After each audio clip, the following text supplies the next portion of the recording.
Hey everybody, the song is going to come on in a bit. I did an interview today. It's a pre-record. We're also going to play it Sunday. Because it's Easter Sunday, a lot of people won't be at Mass and stuff. And so I'm going to play it tonight as well. And this is a meeting of journalistic giants. We have Jerry Roberts, who used to write for the Daily Mail in Perth. And then we have John Stapleton, who used to write for the Sydney Morning Herald. And then the Australian, and both of them together is those 65, 70 years of journalism together.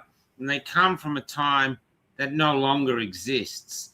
And they talk about it romantically, and then we get to talking about where we are now. Anyway, I won't do any more talking. I might not interest you, but I really loved getting these two giants together. So I'll just get it up and ready and enjoy. It goes for 2 hours because, yeah, it anyway, so it did. Enjoy it.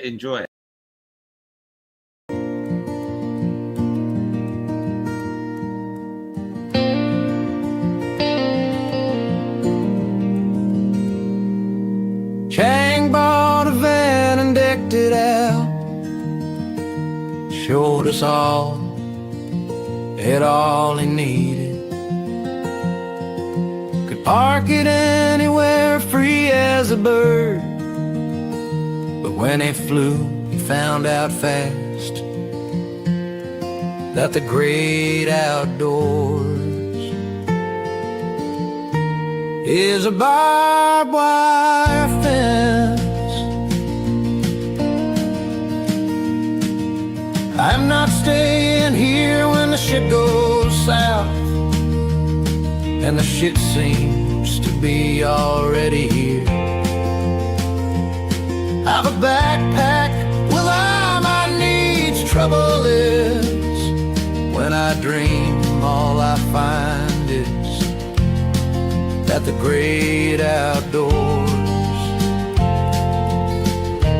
is a barbed wire fence. I'm sure my grandfather left freedom here, unless my eyes were open when I was born. But this world has left me blind. Is that right, Mother? Am I blind? I'm sure I smelled freedom once in the backwood forests of your eyes. How you said, hide with me, or how else will we ever live free? There's an exodus heading out of town. Their faces are up, but their eyes are down. There's a sun that seems to be shining upside down, and around and around, upside down, and around and around, upside down, and around and around, until we reach the outskirts of town, where we find time and time again that the great outdoors is a barbed wire fence.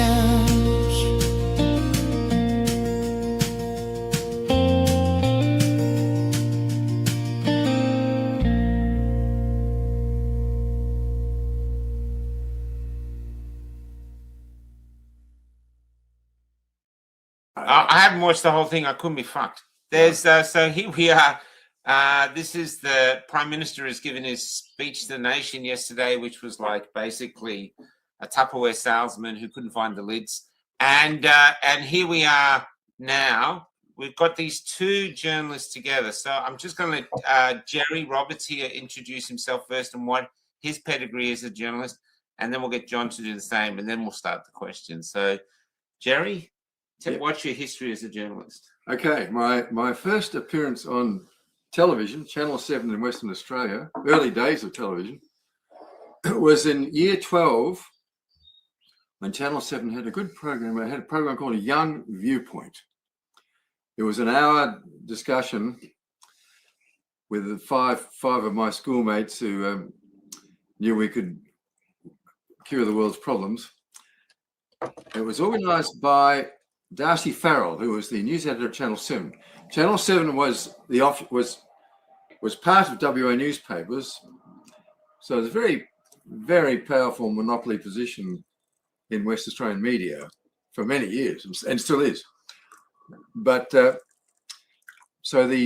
the early days of television, the staff, the managerial staff and editorial staff of Channel 7 were from the West Australian and the Daily News, which is the morning newspaper, the afternoon newspaper that I worked on. But that program was compared by Frank Devine, who subsequently finished up editor of The Australian. Did you know Frank? Yeah, I knew Frank. Yeah. Frank did his best work when he was the WA newspaper's correspondent in Tokyo, and he covered the Lionel Rose fight with Fighting Harada. Frank actually went jogging with Lionel Rose. Now, the thought of Frank, he's a tall New Zealander, jogging is not a pretty sight. But anyway, he compared this. Yeah, Frank compared this. He would do occasional work for Channel 7, doing this sort of thing, comparing a show. And at the end of it, he asked us, he caught us. He said, well, what are you going to do, after we've cured the world's problems? What are you going to do personally? And I hummed and hawed and said, well, maybe I could sort of be a journalist. And so I eventually, at the age of 20, became a cub reporter, cadet reporter in the old system at Newspaper House, working for the Daily News, which was an afternoon newspaper. So we started early in the morning. And it was very good training. And I acquired fast shorthand very quickly. I think I broke the record. I was serious. I wanted to be a reporter. And I tend to use the word reporter. I prefer the word reporter. And it was a very good training. We had some very, good journalists there. A lot of talented people. But by today's standards, it was relaxed.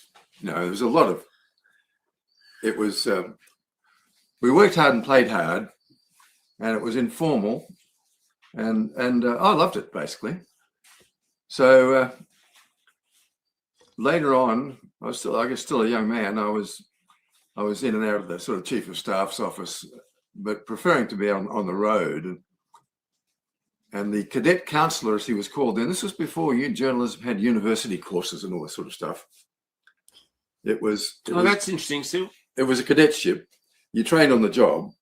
He's smiling, so he must understand. Yeah. So, and a lot of the sort of hard men and hard drinking men and women, particularly men, had started as coffee boys. So they knew the industry. It was an exciting industry. The whole building vibrated with the presses running and the linotype going, and people did have printer's ink in their veins. And we were still the dominant. You were still talking about press conferences rather than media conferences. Television was growing, but we still had the upper hand. And I was a big bloke. I mean, I still am. So our photographers used to get me to stand in front of the television cameras just to give them the shits at media conference, press conference, this sort of thing. And I did a lot of interviews at the airport. The next lecture I give on journalism is going to be called The Perfect Interview. And I'm going to talk about interviews I did at the airport. No, not just the airport. With Gough Whitlam, Malcolm Fraser, Rex Connor, in that hectic period of Australian politics, mid-1970s, early to mid-1970s. This was the dismissal. Yes, but leading up to the dismissal, I knew these people pretty well, and But anyway, I think it might have been about 74. The cadet councillor got me to speak to the new bunch of cadets. Took on a dozen or so cadet reporters every year. And they went off, they were trained to start with the West Australian, the Daily News, the Countryman, which was a weekly country paper, still going. It's the only paper I buy out of that lot. And the Sports Review. And it was run by a Fleet Street guy, Jim Dunbar, very good bloke, good course. And I gave these kids a lecture at the end. Well, I mean, kids, I wasn't that much older myself, but so I was able to show them half a dozen different types of stories that you write. Now, hard news, on the spot, historical features, reporting a Royal Commission, where you've got to write a lot of stuff and follow it closely, Parliament, that sort of thing. And I was able to show them my original shorthand note because we were told to keep them for legal reasons in case somebody disputed the story. Oh, yeah. And said it's misquoted. So you'd write the whole story in shorthand? No, these were when I did the interview. Yeah, okay, the notes you took. Yeah, and we were sitting in the Parliament, which I spent a lot of time doing because I had fast shorthand. And I was able to show them the carbon copy of the story as I wrote it, and then the published story. And they loved it. It was a hands-on lecture. And I'd say they never forgot it. One of them was Paul McGeough. You might have known Paul, John? Sydney Morning Herald. Oh, he was my chief of staff for some miserable years, yeah. Yeah. This is great, man. I love it. He wasn't popular.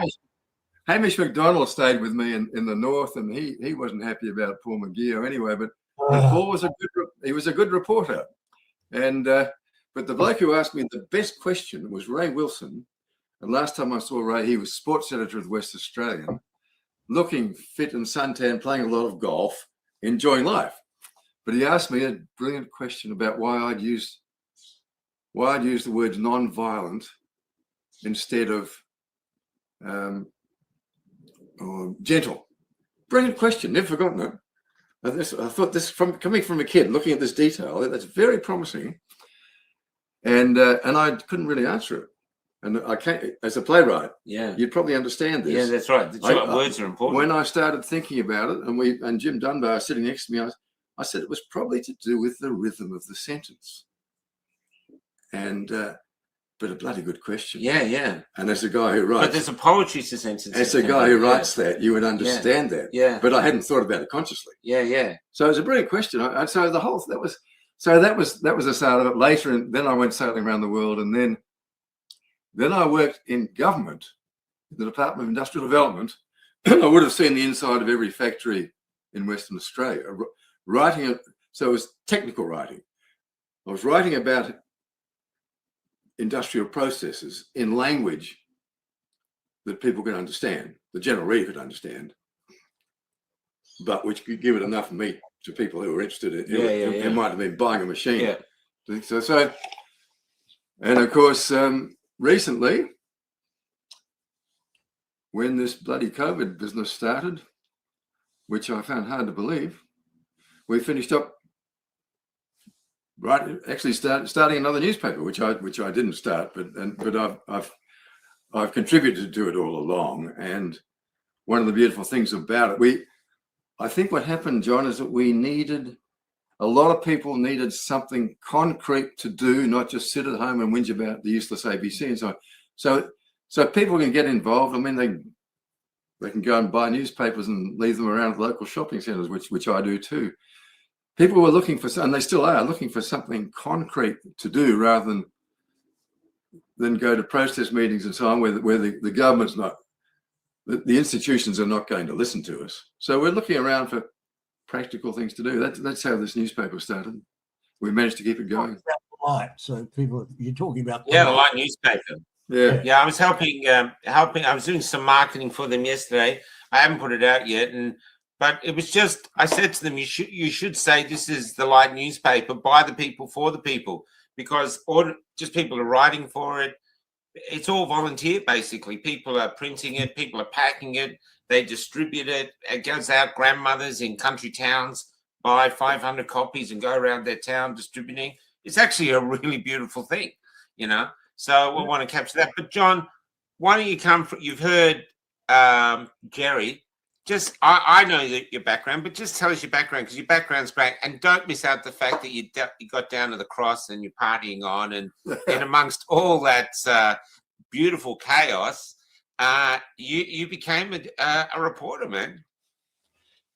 Oh my goodness. Well, yeah, I was a copy kid once too, in 1968 at the Daily Telegraph, and That's what I was saying. and yeah, in those days I was the midnight to dawn copy kid. So the trick was, as long as What's a copy kid? Well, I know you two know. What's a copy kid? Well, it's completely changed because of the technology. But back then, we were just in the teleprinters. We were all printing off news from London or whatever, and you'd tear them off and take them into the editor-in-chief's office in the little thing, you know, scared. Big bosses, you know. So you'd take them in and then scuttle back into the room, and these things would clack all night, and you know, if the world blew up, you were meant to. Well, there's nothing you could do. The paper had already gone after about 2, so there was basically nothing to do. But the trick was that you had to be nice to the cleaners, because if they let you sleep through after 7 a.m. and the day staff came in, you'd get the sack.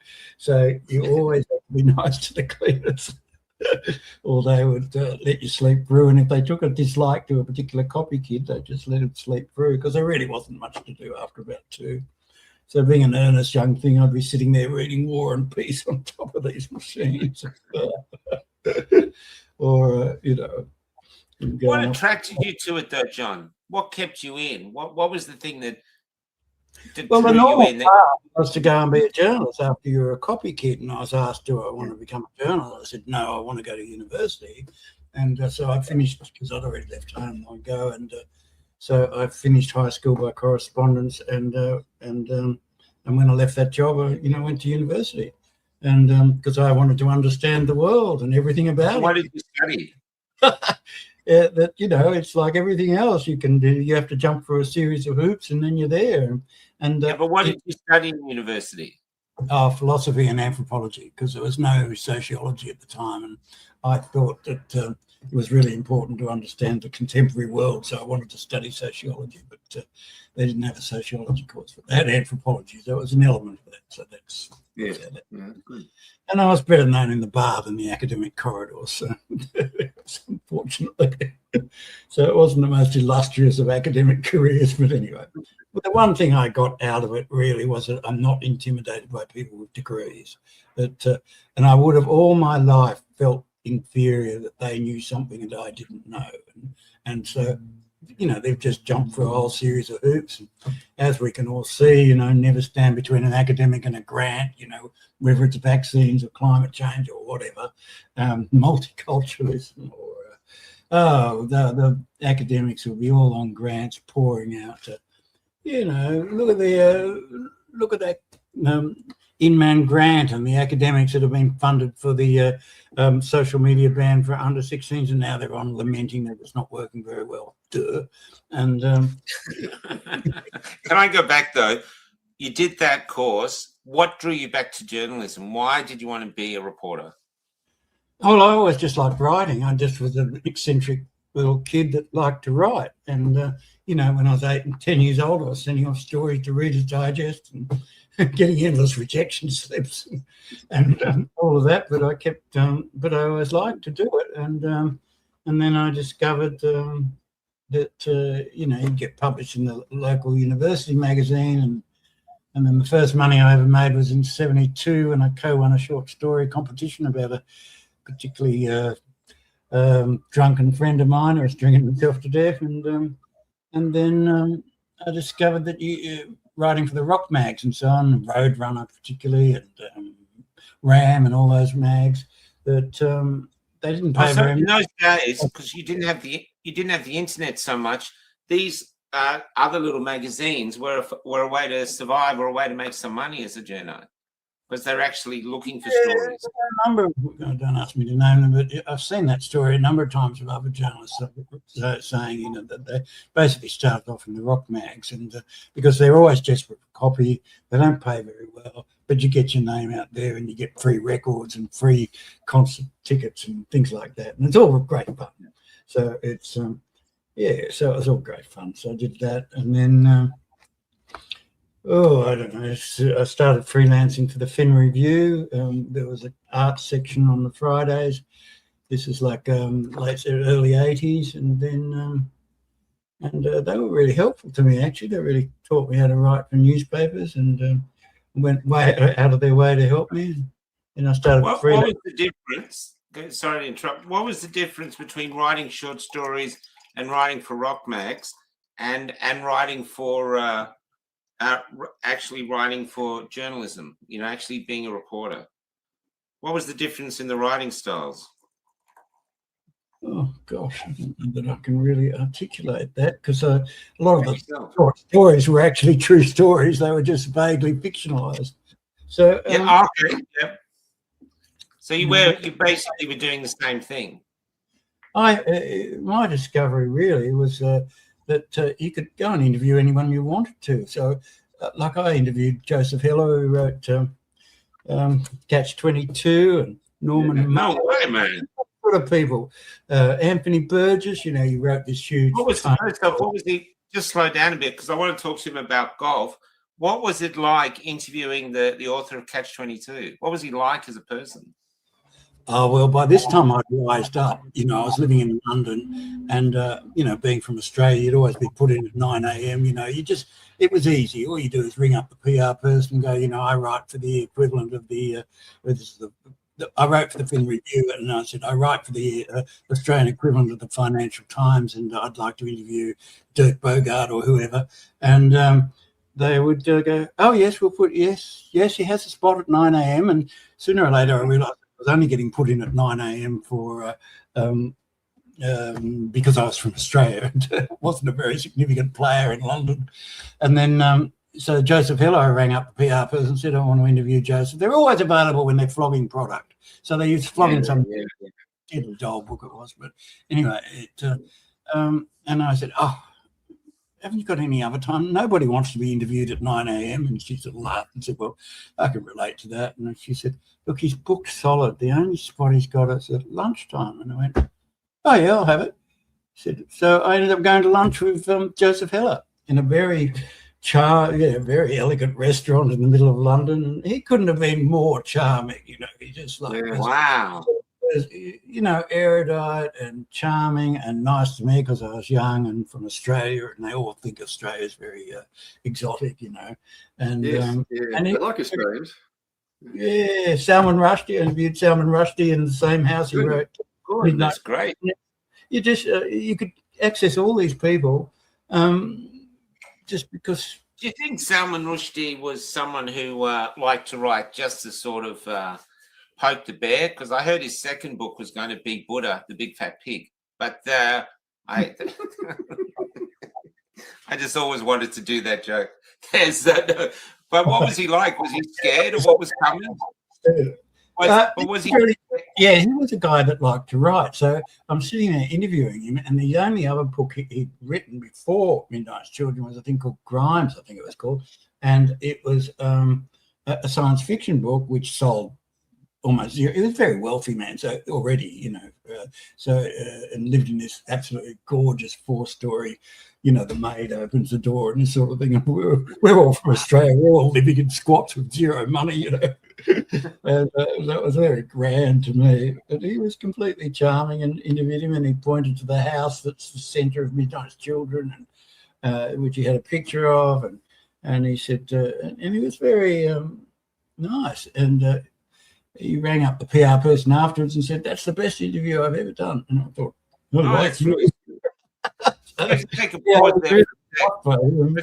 was great. He was great. He was really fascinating. He was one of those people that really liked to write. And he just won, you know, the Booker Prize and everything else. Yeah. He said, John, do you think anyone reading that book would think it would be a success, like a runaway success, like it's been? I went, no. And he said, no, I never thought that either. I'm just sitting here on my own, had one more or less flop of a book, you know, it sold a couple of 100 copies and that's it.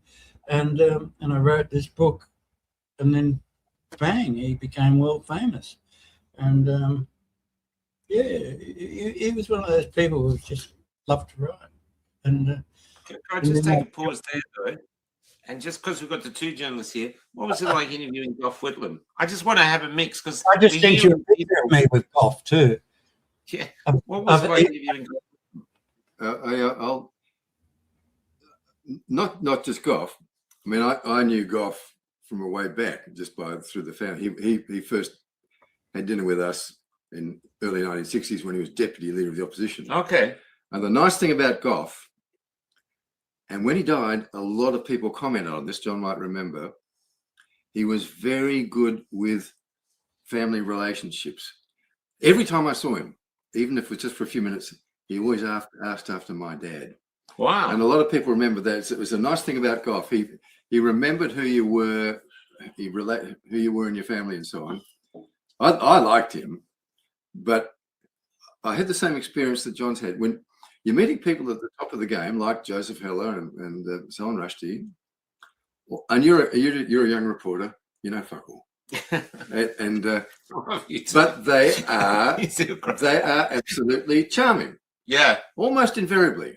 The people and you know. I've sent you a picture of me with Gough, talking to Gough. Great! I'll incorporate it in when I put it together. He was good fun too. Yeah, he wasn't. He was often taking the piss. Yeah. And but that was our cultural identity. Yeah, it should be. It should be, and it should be sort of innate. Yeah, in reporters, 100%. We're supposed to. We should be a bit against. Well, he's got it. We should be a bit against the government and bolshy and cheeky. You sort of have to be if you've got to put your foot in the door and get the story. Yeah. And without being, there are times when you have to back off with tragic situations. But by and large, you do need to be a bit of a pain in the ass, and we were, and I think they've sort of gone respectable. And they've even gone sober, I think, which is which is but a lot of these interviews were at the airport. Malcolm Fraser was at the airport. My favourite interview ever was with Rex Connor, RFX Connor. You know, so I had a trifecta. You've got Whitlam, Fraser, and Connor were the most controversial, and Kerr, Sir John Kerr. I don't know if anybody. I never interviewed Sir John Kerr. I don't think he would have said much. He'd signed so many secret agreements. He'd probably forgotten them all. But those three guys were the centre of the action for the dismissal. And Rex Connor there'd been a change of government in Western Australia to a Liberal government, and he was public enemy number one because he wanted to use the Northwest Gas for Australia. Yeah, and the Conservative governments wanted to flog it off. And they won, but there was a propaganda machine against bloody RFX Connor. He was called. They always had to put an adjective. He was ogreish or this sort of thing. Oh, I see. And he came off the plane. He's a huge man. He would have been 25 stone. That sort of bloke, big, beefy, heavy built. And he was with Frank Crean. It was Simon Crean's dad, who was the treasurer at that stage, I think, of the Whitlam government. They came off this. We met them we were on the tarmac. You know, we didn't have all this security stuff. And off they came off the plane in the double-breasted suits and hats, straight out of bloody Doc Everett's 1950s labor. It was just fantastic. And I had time. I had time for it. It was morning. I had time. We sat down at in the airport lounge. And here he was, this ogre. And I had the most delightful conversation with him and with Frank. And I wrote a sympathetic story, which was front page on the Daily News, which was against the bloody propaganda. Yeah. And the next morning, Tony Wharton, the West Australian's political writer, shot my stories to pieces on the front page of the West Australian. And And a couple of weeks later, he went to work for the government. So that's and so nothing. There's nothing new. Yeah. And I wouldn't like to suggest that we were paragons in the old days of virtue and fair play and you know, the establishment media always sort of supports the establishment. Yeah. But what's happened lately on the COVID thing, it's hostile. Can we get to that in a sec? I just we're slightly young, and then we're just hearing people who've met these legends of Australian history, you know. But what was when you met Gough Whitlam? What was that like, John? I was always busy. There were always things going on, so it was at press conferences and things like that. But I regret. I wanted to get him a photograph of my children, and he agreed to do it. But I was a bit distracted at the time and didn't push through and get the picture of Gough with my children, which would have been great, you know, because he was a hero to our generation. Many people think he destroyed Australia with all. Why was he a hero to your generation? Because we only hear the propaganda that. Why was he a hero to your generation? Well, the story as we simplistically understood it was that he saved us from the draft to Vietnam and got us out of Vietnam, which is not entirely accurate. I suppose we were leaving anyway.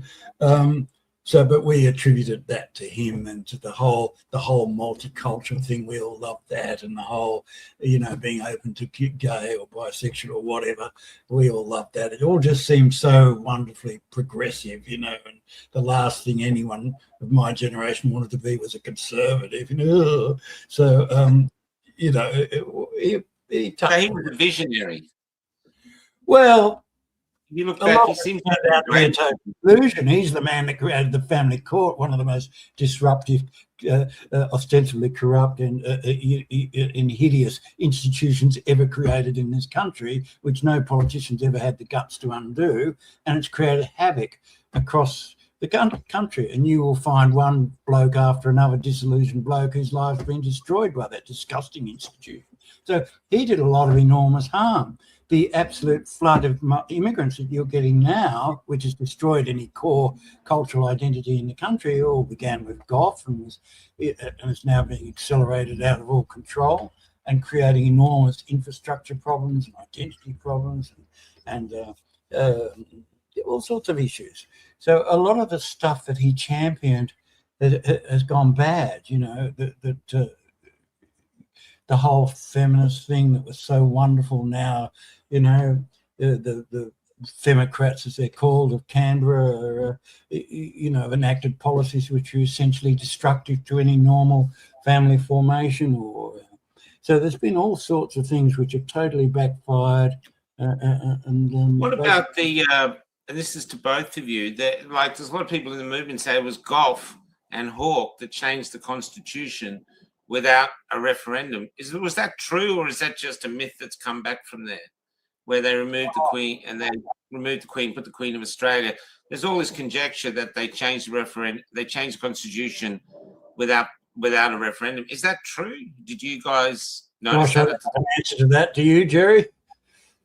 No, and it's been quite a. You would have struck it in the.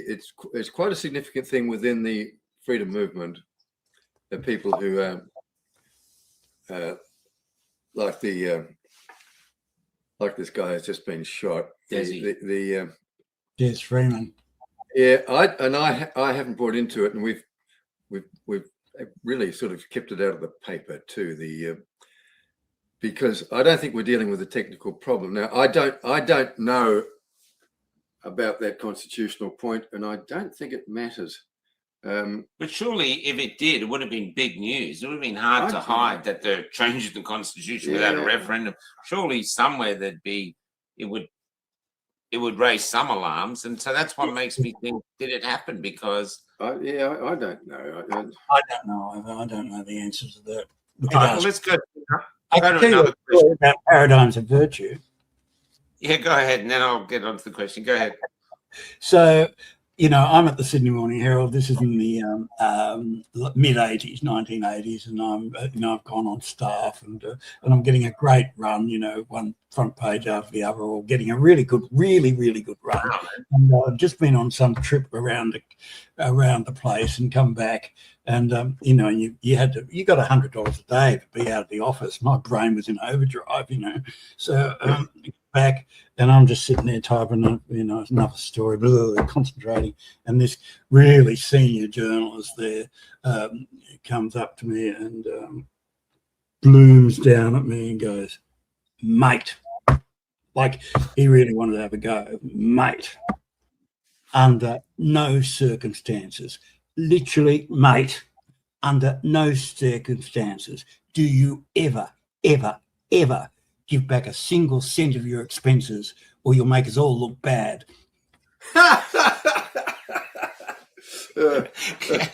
Can I this is my question to both of you now. In your period, when you're writing your front page things, and when he's doing the same, did the community respect you? They found out you were reporters for the paper. It really admired profession. Jerry know this too. It was a really admired profession. You were looked up to, particularly on the Sydney Morning Herald, which was the Bible of the chattering classes back then. You were really, and everybody wanted to know you. Everybody was curious about the inner workings of the paper, and it literally was the Bible of the chattering classes. Everybody read it. It was a sign that you were, in touch and intelligent and blah blah blah. And when I went to the Australian, all the accolades died straight off. Nobody yourself, you were respected. I don't recall that. Maybe I don't think that way. Maybe I don't care. But I remember when the Australian started. That was exciting.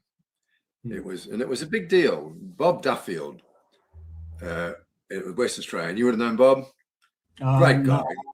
No. Oh, great guy, great journalist. And he went across the Australian to start it. And George Williams was also recruited from our staff. So in those early days, and Whitlam was backing, Murdoch was backing Whitlam, but it was with the old technology. They had to fly the thing out every night. Oh. It was a quite a difficult production process. And Bob Duffield was a terrific journalist in all aspects, including the production side of it, the headlines and all that sort of stuff. He gave a series of courses back in Perth. He used to drink a fair bit, which was the done thing in those days. And he was a great one for talking about the Cold War, but also he gave some detailed courses in production, in the editing and layout of papers and so on, which I never really knew much about, and regret that I didn't go along. I tended to stay on the reporting writing side, and we used to sort of disparagingly say that sub-editors were just there because they couldn't write. And but it was a high employment industry. Yeah. You had a lot of people on staff, on production, on reporting, editing, advertising. So this was the rivers of gold they talk about. Well, yeah, because the advertising revenue meant there was money. Yes, yeah, the big those like Saturday morning Sydney. A lot of money. Sydney Morning Herald classified ads on a Saturday morning. Same with the Age, the West Australian. We're licensed to make money. Yeah, that's gone. So here is the thing now that I wanted to get that out the way, and it's really fun. But when both of you now don't want to work for the MSN, and reporters aren't revered anymore. In fact, I just had a man sort of just a bit older than me looking at my bus asking about it. He's going to come and do an interview because he's worked in the biolabs, and he says the media's gone. He doesn't trust absolutely any of them. How do you think we've reached here where so many of the public now just does not trust journalists? Do you think it's just COVID, or was it one thing relating to the war, for instance? So the standard joke was that at the time Rupert Murdoch owned of the Iraq War, he owned 347 newspapers, if I've got the figure right, and 346 of them editorialized in favor of the Iraq War. And the only one that editorialized against it was the New Guinea Highlands Times. And the joke was that they didn't get the smoke signals, you know. So if you look at the Murdoch media in the war, you know, I mean, it's a war is very likely to, you know, could well trigger nuclear war and could well be the end of American empire, and is creating chaos across the world.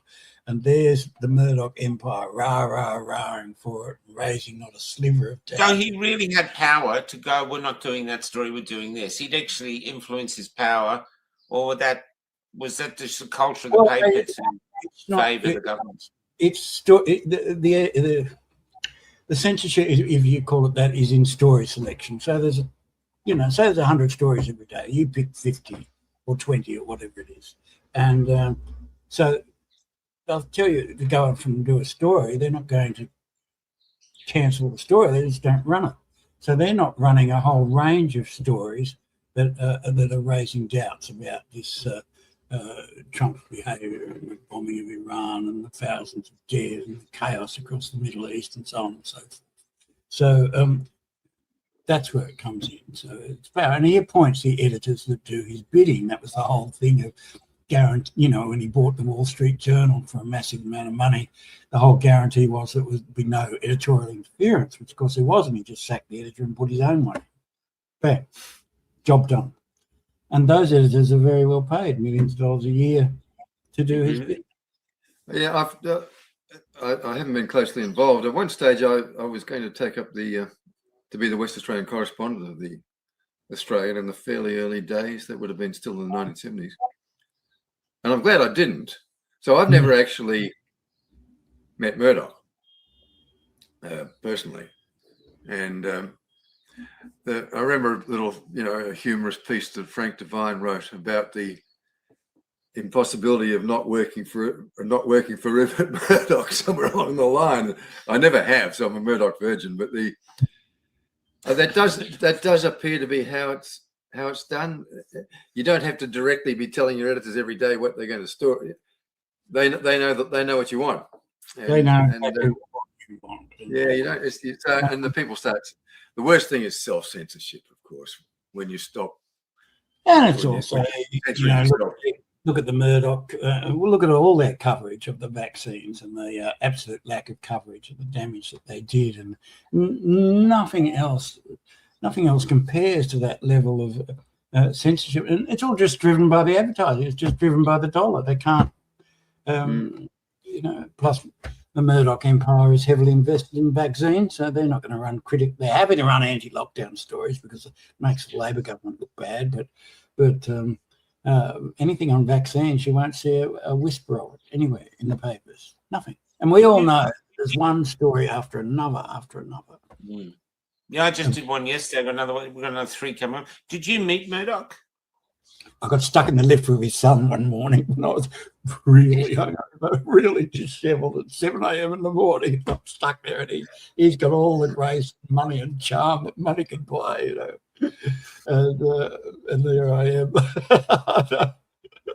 looking my absolute worst. I wrote a story, a piece. I wrote a bit about Murdoch at one stage, you know, and I've got an archive on Pearls and Irritations with John Menadue. Oh, yeah. Yeah, nice guy, but entirely accepted the narrative on COVID and climate change, but good on other issues, been good on the Middle East. And he worked for Murdoch before Whitlam, I think, and then he went to Whitlam to be Under Secretary of the Prime Minister's Department, and then stayed on for Fraser. But so he knew Murdoch at that time when he was starting the Australian, and it was an exciting time in Australian journalism. To have a national newspaper, and before. Oh, so that was the thing. See, so the thing with the Australian, the plan was to have a national newspaper. Well, yeah, which we hadn't had before, and with the old technology, I mean, they were. Bob, I remember Bob talking about on a cold, windy morning, they're waiting for a bloody plane to come into Canberra with all the stuff to be off and printed. it was an exciting time. Yeah. And there were good people working for it. Yeah. Yeah. Bob Duffield, terrific guy, and a true blue journalist of the highest caliber. Adrian Deemer was working there too. I didn't know him personally, but John. Yeah, he was a great lawyer. He was the legal. We're talking about a guy, aren't we? Lawyer, and he was brilliant, like completely brilliant. So one time I write this story, which exposes this psych in Sydney, who was a very famous psych in Sydney, and he's called Twitch. His nickname was. I got the right bloke, Adrian Deemer. Maybe I haven't. Anyway, this particular lawyer. Yeah. Well, that was one of my jobs too, of course, to check stories with our lawyers. All right. Yeah. The top lawyer in Perth, retained by the company, for libel. Yeah. Because the board of directors don't like paying out libel cases, and with the old technology, see, you couldn't just go back on your computer and take out a word or two. It's there in lead, ready to go, and we got a sort of last minute hoy from the lawyer saying this is dangerous, and the presses are about to roll. Wow. And so I raced downstairs to what was known as the Stone, and the bloke in charge of me, it's all open, and these craftsmen are working away on their linotype machines. It's beautiful. Yeah. Boom, click, click, click, click, click. And everybody really knows what they're doing. These guys know their trade. And here's the bloke in charge in the middle of the Stone, where he's a bit elevated and he can see everything. And I said, we're in the shit here, big time. And it's cool as a cucumber. I mean, the bloody presses are ready to go, ready to pump off 100,000 newspapers. And cool as a cucumber. And I said, we can get away with it if we just drop that word. So I got a hammer and chisel, bang, and said they won't be able to read that. It'll just be a smudge.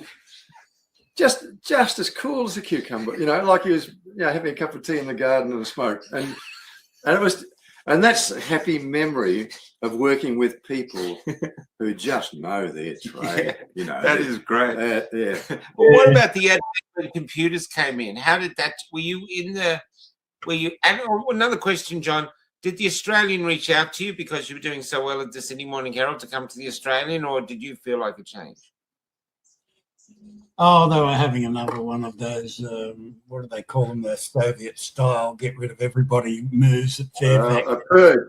A purge. Yeah, another word for the purge beyond purges that Stalin used to do.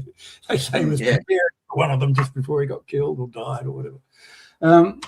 The big change with the digital was that the newsrooms went silent. That, this interaction between the... Yeah, people smoking at their desks and overflowing ashtrays and passionate debates about every bloody thing because they're all social justice warriors before everybody had heard of one. Was that the same? Was that right? Yeah, I should you. Yeah, good fun. We weren't always sober. You went always sober. Is that the same? So you're drunk having these great... It sounds incredible. Yeah. I think it produced a better product though. They could bloody well drink. My God. They'd show up at 11 a.m. for the news conference at 11, and then by 12 they're all off at the pub again. The senior editors of the whole thing were all pissheads. It's just unbelievable. I'll tell you one thing. We went to the Palace Hotel bar at 11 o'clock in the morning at the end of the first deadline for the air edition.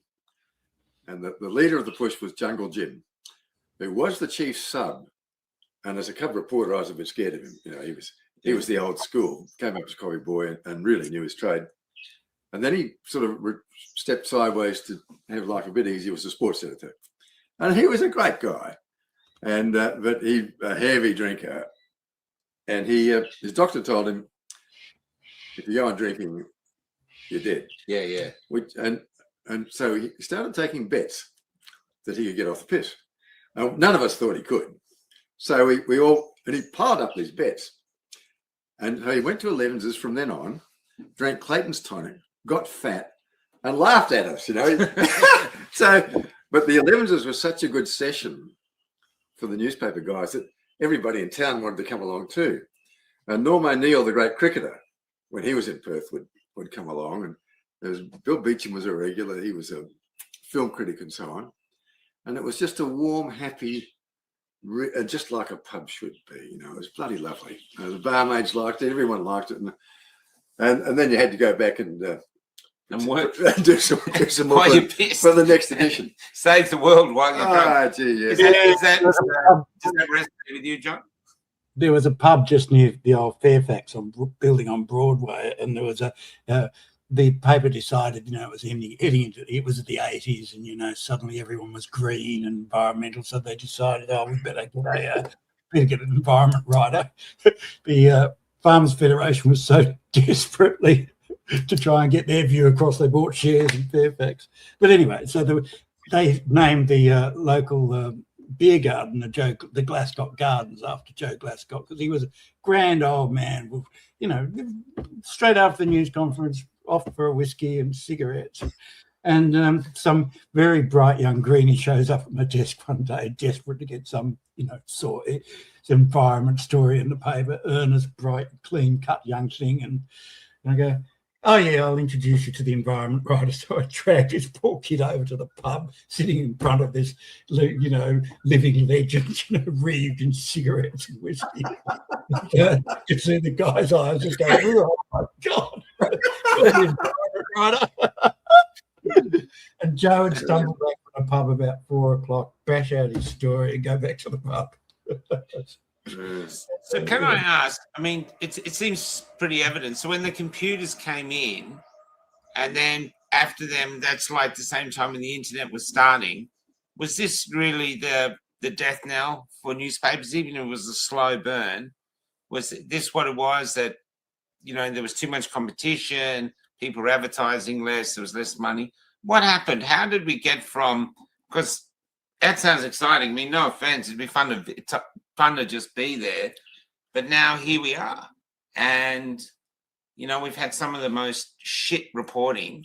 I mean, you told me once, I asked Jerry, I said, look, I'm writing these things, but I don't know how to do balance. He said, you are the balance. This way, you are the balance. Yeah. Just do what you do. Yeah. Yeah, I remember that. And I've done it ever since, you know? Yeah. It's pretty simple. Your two aspects, you're looking for information, so you might want as many sources of information as you can get. And then you have to present it. If you're writing it in language people can understand, if you're doing video and audio, just get a bit of a format going so you're organizing your material. But that's the job. Yeah. It's quite simple. Yeah. I don't know why they're not doing it. And look at I'm an old man, obviously, but not all my colleagues who were reporting in the 70s and even 60s are dead. Where are they? Playing bowls in Mandurah or something, I suppose. Well, that's what you said, John. You said you have sort of a gaggle of really well-known writers or really accomplished writers who are just really not doing much, you know? Where were they?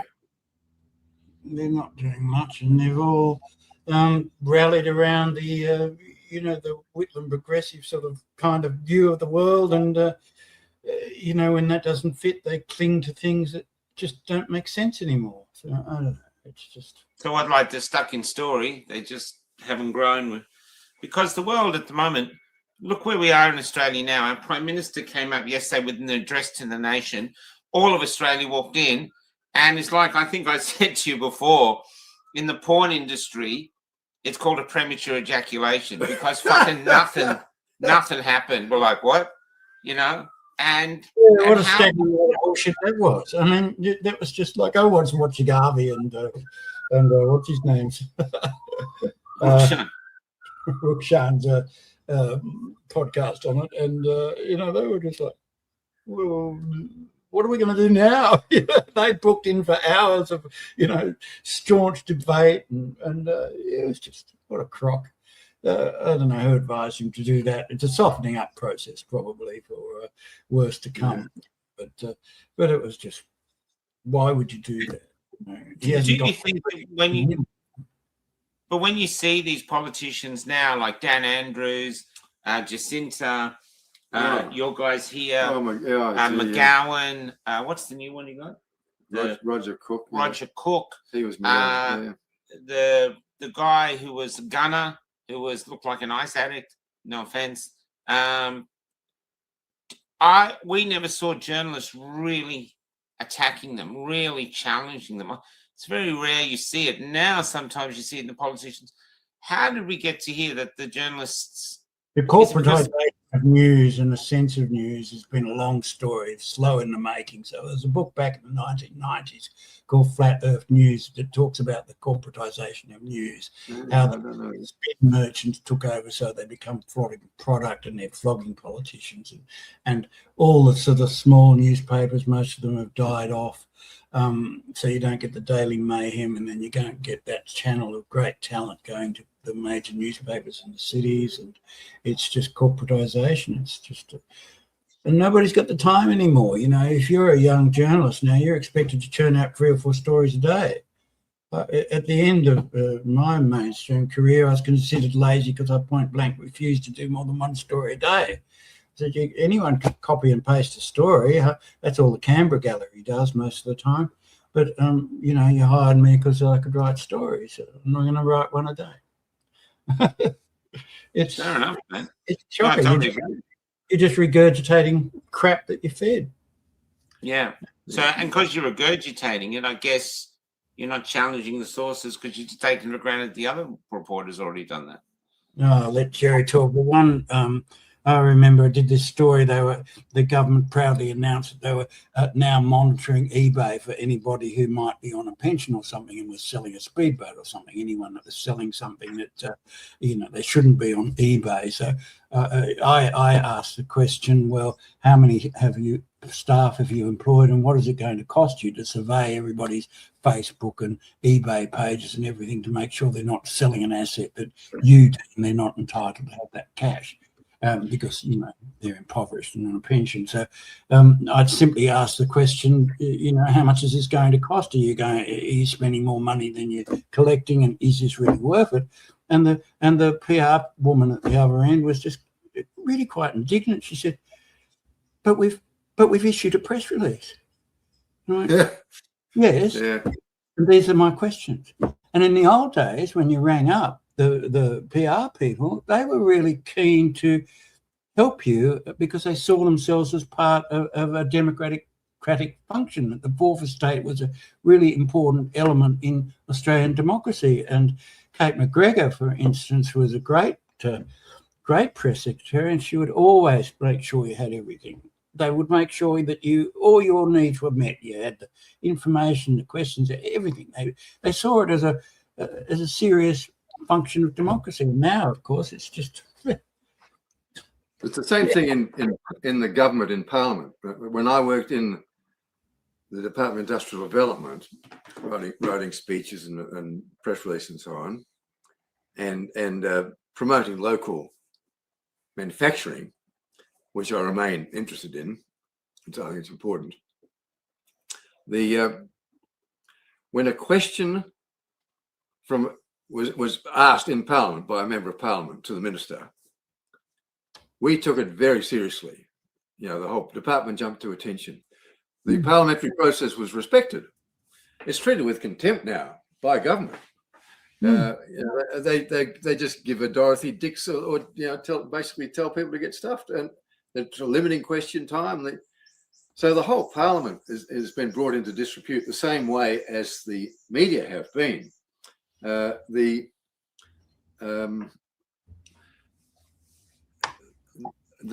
think, yeah. Well, let me put, because you both on our side, let me put, if you were sitting down with the head of, say, the TGA or APRA, what are some of the questions you'd like to ask them that journalists just don't ask them of our age? How come you are still there? How come you haven't been abolished? You know, how is it possible that you could be so crooked and still exist? Yeah, as I was telling you, I mean, I think Australia is outstanding. It's 97% or something funded by industry. Yeah. That goes back to my sort of pet hobby on this whole neoliberal thing that you just the government no longer has to do anything, and you Yeah. put it out of the market, people govern themselves, and which is obviously a disaster. And so we're in a vacuum now. Yeah. That's run out of steam. Even the economists are realizing that that's not working, but there's nothing in no alternative really. And what's the alternative to American capitalism, which is also blown up? It's financialized. It's making money instead of making products, and that's why the Chinese are running rings around all of us. But with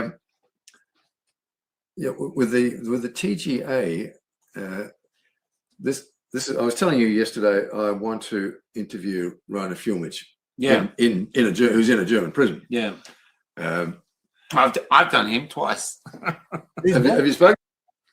Yeah, I've interviewed Rainer twice. Have Yeah. you? Yeah. Yeah. Before he went to jail. Yeah. But so I've been tied up the last couple of years with this geopolitical situation. But what the hell's going on between Russia, China, United States, the City of London, BlackRock, and so on is doing my head in.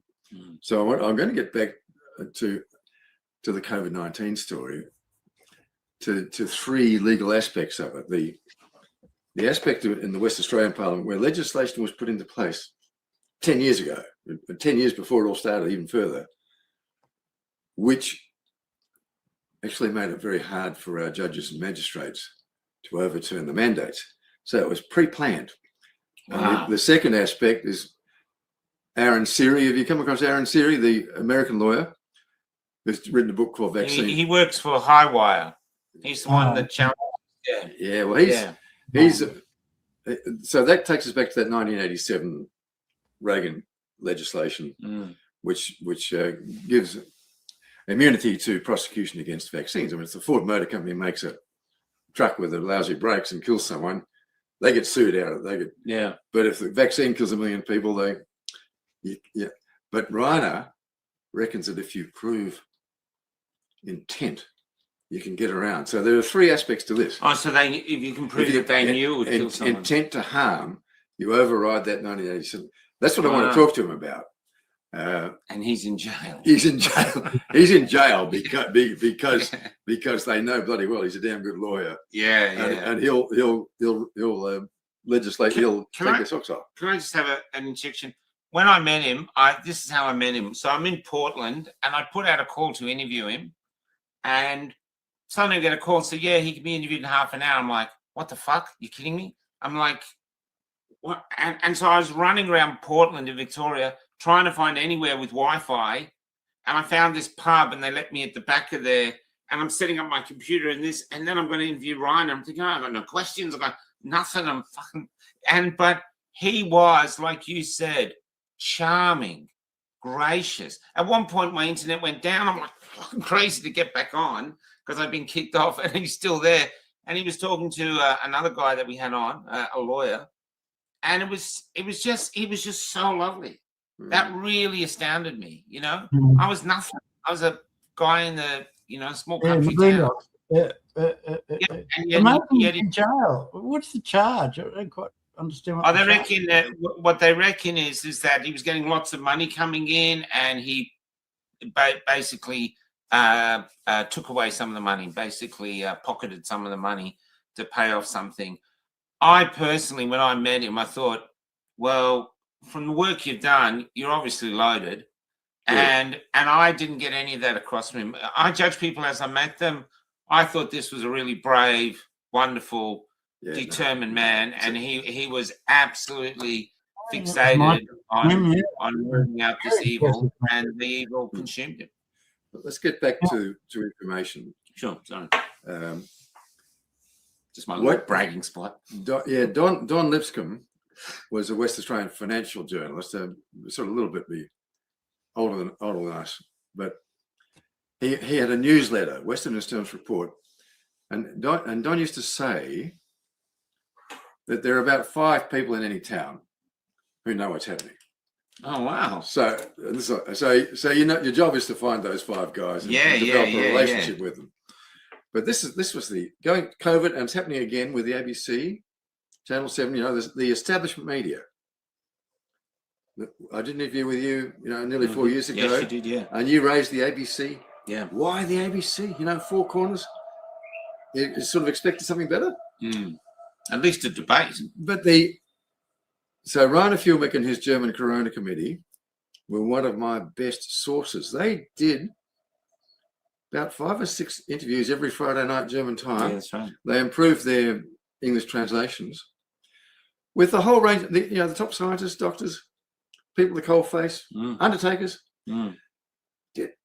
They were all there. They could have been interviewed on Late Night Live on the bloody ABC. To this day, and that gets back to the TGA, all this information was available. From Robert Malone invented the bloody technology and warned us against it. Yeah.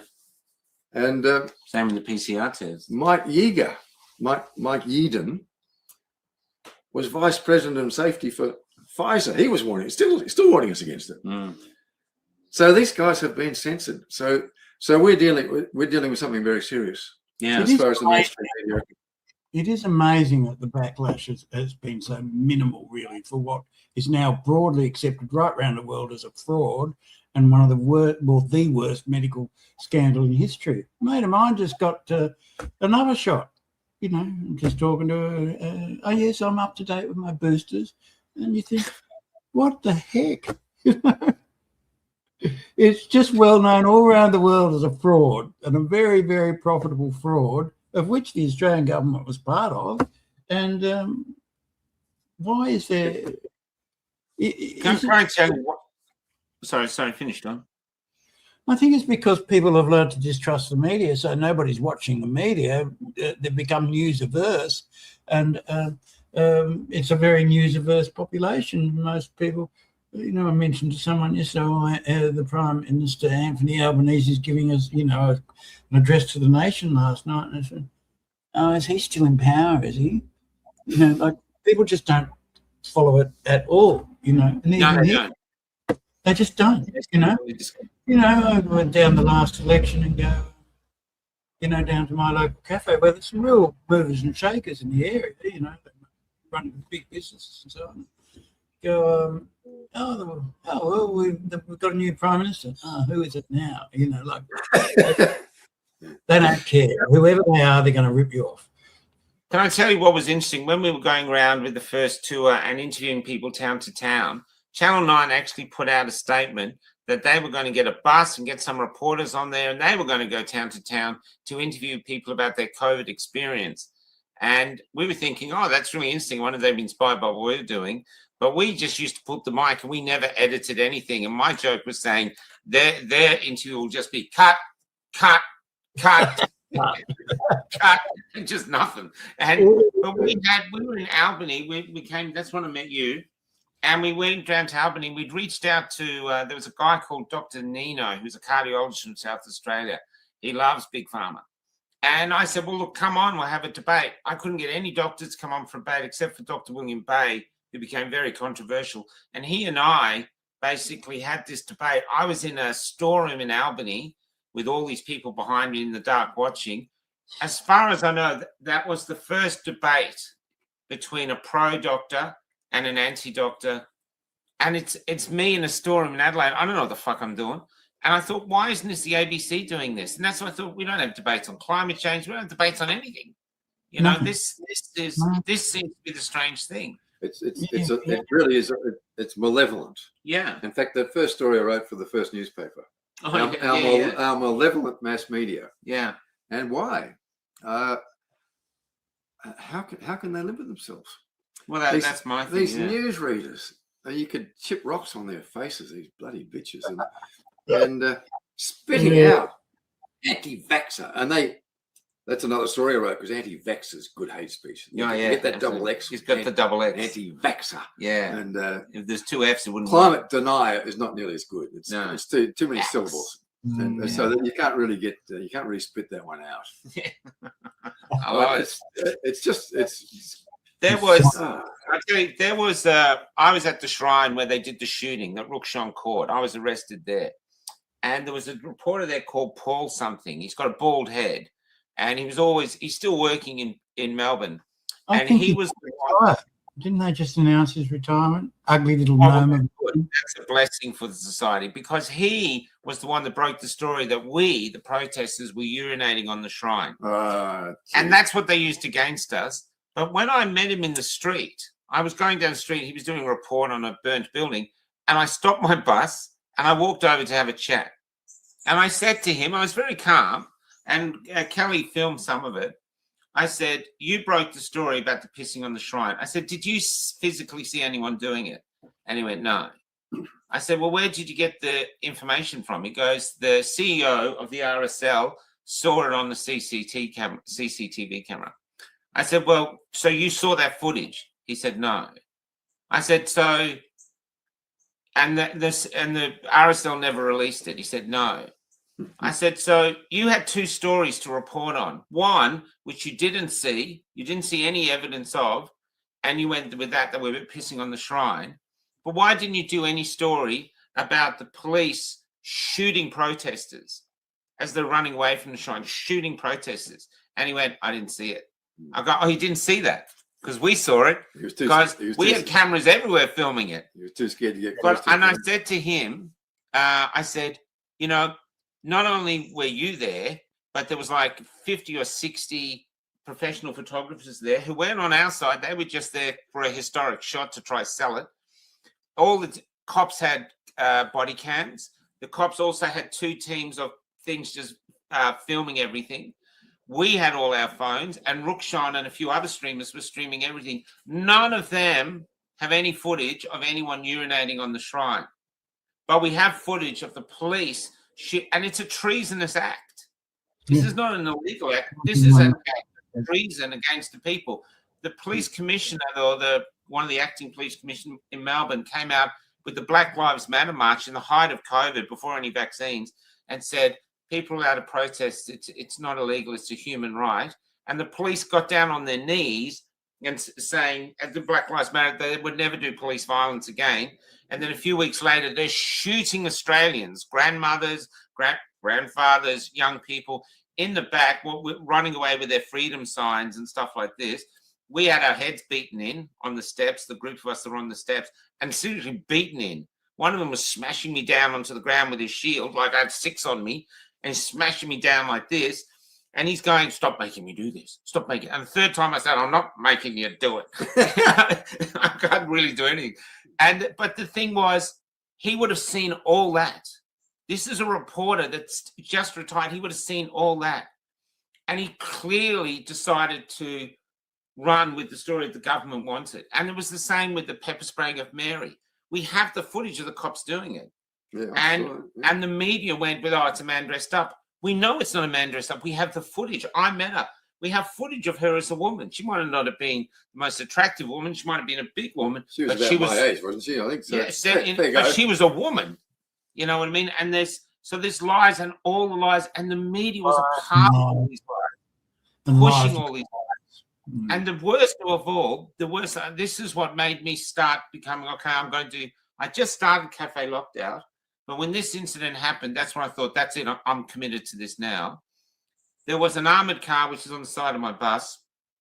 And I'll put a picture of this up when I put this together. And they was covered in guerrillas, and there was 4 or 5 SUVs behind it, full of stormtrooper cops.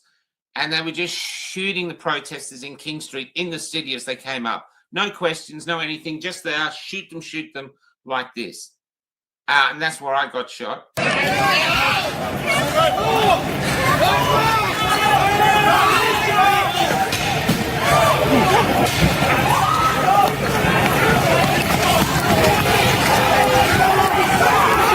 Stay together! Don't stay together! Come on!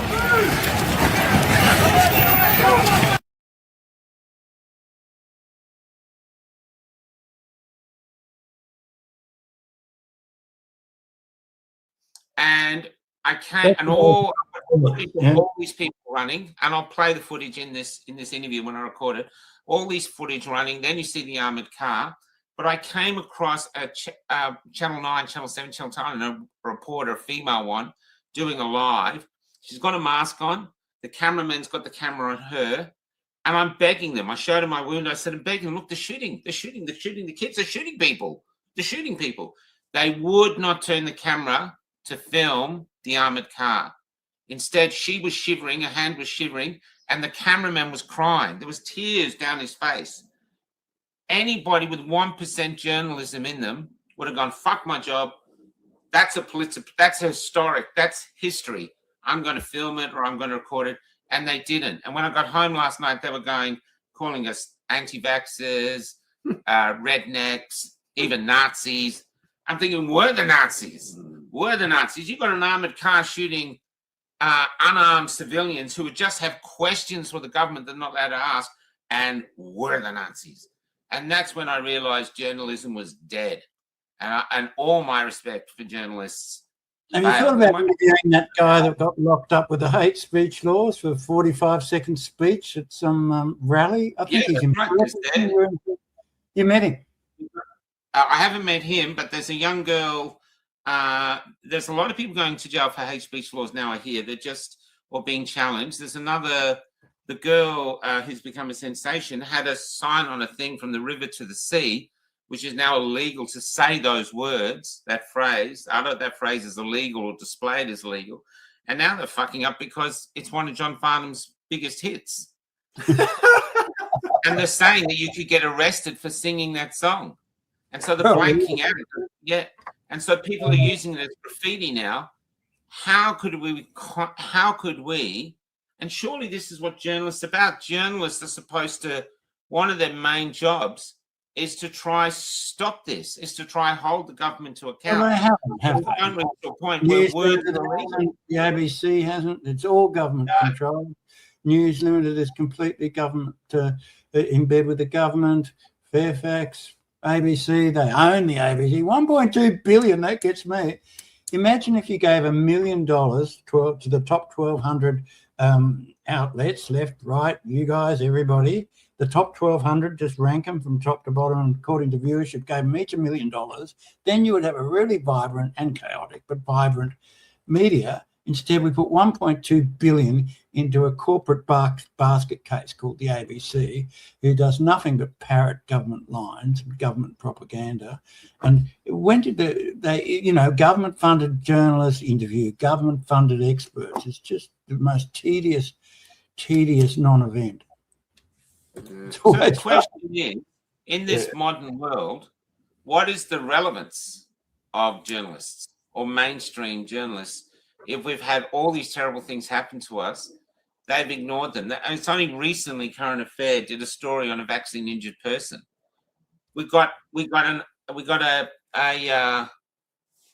hospitals full of vaccine injured people. I met a guy today just at the bus. He's going to come and do an interview. He said his best friend is dying. An oyster farmer in New South Wales. He's on his last legs, killed by the vaccine. No one cares. I said, I'll do his story if he comes on. But no one's caring about this. It's huge crimes, and they just gloss over it. And the only word they use, they don't debate, it's just vitriol. Oh, you're an anti-vaxxer. Oh, you're a climate change, transphobe, Islamophobe, or, what's the other one with the Jews? Anti-Semitic. Anti-Semitic, yeah. If you criticise Israel, it's going back to the politics. I'll just finish that question though. For the both of you, do you look upon the modern journalism with despair and wonder what the fuck they're doing, or how they live with themselves, or do you think this is just how it is? Oh, lost. Is anybody reading the Australian anymore? I don't think so. Not that I know. I don't know anybody that reads it anymore. Quite expensive too, right? Sorry? You don't even know. He says it's quite expensive, but he doesn't even know because he doesn't buy it. That's even hilarious. Yeah, well, Sydney Morning Herald, it used to be part of everybody's day, was that you would check the newspapers in the morning, or a sign of what sort of person you are, whether you read the Daily Telegraph and were a commoner, a hero of the common man sort of thing, or the Telegraph, or the Australian, which was... you're a super toff, or the Sydney Morning Herald, which you were very Turramurra, very doctor's wife sort of thing, but all of that's just gone. Nobody's reading them. So they've lost massive readership. The Sydney Morning Herald used to be something like 700,000 copies. Now it's down to, I don't know what it is, 120 or something. The Australian only sells 100,000, 120,000 a day or something. It's not and I don't think anybody's reading it really. They're just sort of stacked up their figures by dumping them in hotels and things like that at the airport. Well, that gives us some hope. People can vote with their feet. They don't have to watch the ABC. They don't have to watch Channel 7, and they can watch you instead. Well, this is the interesting thing. But what we're working, John and I do. This is on Sunday morning now. We're doing this, and they're being well received. And all we're doing is talking and asking questions and chatting. But do you think the lesson of this is that you can't trust corporate media if you want to have true journalism in the country? Like, surely, what are your before I go there? What are your thoughts? What is the purpose of journalism? What is the core, the number one foundational purpose of journalism in the country? We used to have these arguments as cub reporters. What's it about? Is it to inform or to entertain? And I think you have to have some entertainment. You don't want to. We were talking about this yesterday. Yeah, that's right. Yeah, you don't want to be boring, but I think it's essentially to inform people about what's going on. And when I went into journalism, my dad, who was a brilliant guy, Oxford scholar and so on, said, I was 20 years old. He said, just don't fall into the trap of thinking that the world is something that goes around every 24 hours, according to your deadlines, for your information, for your entertainment. And that's very good advice. And that's my advice which I'll be giving in my next lecture. It's not about you. It's not about you. It's not about your big mouth, your big ego, your list of questions you get from your local neighborhood think wank. It's about the story. It's about the story. It's about trying to work out and trying to find out what the hell's going on. And if you're not able to work it out, at least try to be accurate. Sorry, I'm still giggling at think wank. well, that's what they do. I know, I get it, but they got a list of 20 questions which they get from the International Affairs Institute or something, and ask all these tough questions to some politician who doesn't know anything anyway, and he's been told what he's not allowed to say. That's the other side of things. My observation of today's younger politicians in the major parties, especially the Labor Party, is that they're ambitious and they're opportunistic. And they don't know a damn thing even about the history of their own political parties. And that's the worst sort of person you really have in the parliament. You don't want people who are personally ambitious. You want people who are interested in the country and in their communities.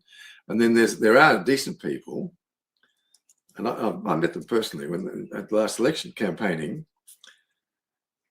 who are serious, but they say they're family values and the church and Christianity, which is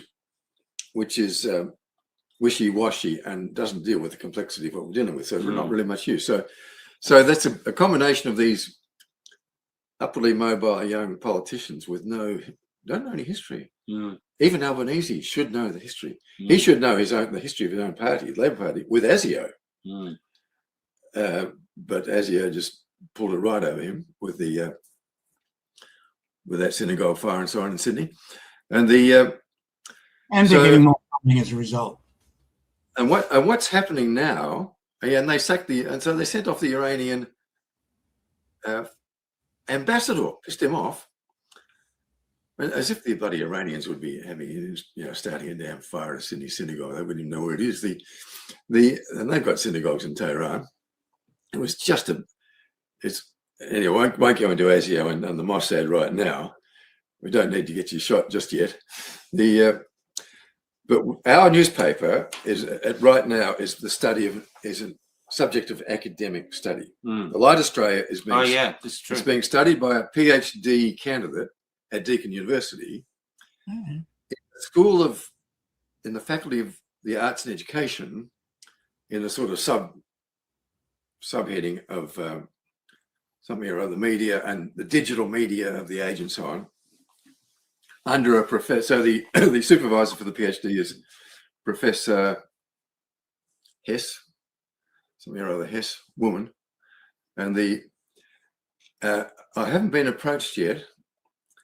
They go to the advertisers because they can get their phone numbers and so on, but But this is where it's starting now, and I don't know much about it. But reporters don't start as copy boys and cub reporters like we used to in the 60s and 70s, and going back through the centuries, or going back, if you want to see what it was like, look at those old Humphrey Bogart films. Yeah. The reporters, they got hats, they smoke, they drink too much, the newsroom's chaotic, people are screaming, and the old typewriters are clattering away, and they're having fights with the editor about getting their stories in, and the police commissioners around the place somewhere, and the mayor, and that was the atmosphere. But now it's all sort of pre-planned, I think. But so it starts with these kids going in to study journalism at Deakin University or wherever, in the Faculty of Arts and Education, under a professor, and she has a grant through the government, ARC it's called, and she's associated with the ABC. And they're looking at the Light Australia, because it's a fair subject for a PhD. How does here we're going back to a printed newspaper. There are 3.5 million copies of it out and about at the community level. I hope it's not a hatchet job. We naturally expect it will be. It will be. Right wing extremist. That's right. Don't believe the climate story, and don't believe the COVID story. When I look at the three of us, I just think Nazis. We just all look like retired Nazis. So I get it. So it's starting with these. It's starting with we started on the job, and which is not necessarily all the good thing either. But it's starting as a school, and then the graduates will go looking for a job somewhere, I suppose, with the ABC and there are not a whole lot of jobs going.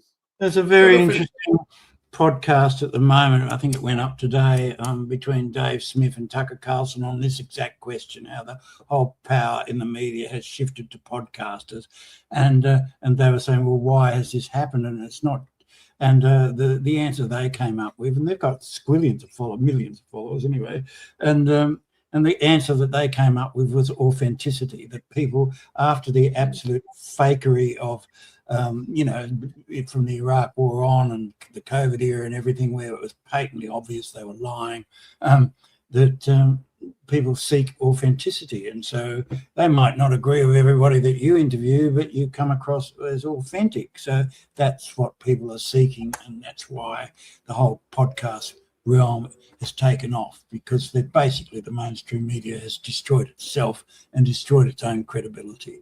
And I think there's a fair bit of truth to that. Sorry, finish. Yeah, I was just going to say, because they're looking for the same authenticity, I think. Look at here in Australia, we've got Avi, who people love or hate, but he's always there. Topher is just, he's there. People love him. And there's others too coming out. There's a whole bevy of new podcasters coming out. From my bus, so I've just got a Starlink. I mean, we're just sitting in this. If you saw where we were sitting now, this is the illustrious. This is I don't know. That camera's not working. Exactly right too. That's that point they were making too. Is it's in technology that's enabled. But just to finish though, so I usually live in the bus, but now I'm a war refugee because the price of fuel. But I haven't checked this month, but the last few months we reach 6 to 6.5 million people every 28 days for nothing, literally nothing. We live on nothing. And Topher does the same. I know he's got some money coming in, and they're always looking for how they can fund themselves. But I think you can't expect them to get corporate sponsorship. If someone starts sponsoring Topher, they're going to want him to lean or have some bias. So I think the lesson of this era is to the people of Australia: if you want journalists to do their job, you're going to have to fund them yourselves, because you can't have them funded by the government or funded by corporations, because they're just going to make them biased and lie to you. If you want real, I don't profess that I know the truth. All I'm doing is me and all these other podcasters, we're calling out the bullshit as we see it, and we're searching for the truth. And I think there's an exodus of Australians who are leaving the lies trying to escape the fog, and actually, you know, they want to know. And so anyone who's like what you're doing, John, when we do Sunday mornings, all of us are basically just at the forefront of this search of Australians and probably worldwide people looking for the truth. What's happened to our world? Why are we here? Why is everything so shit and upside down? You know what? Nothing seems to make sense anymore, and that's what we're looking for.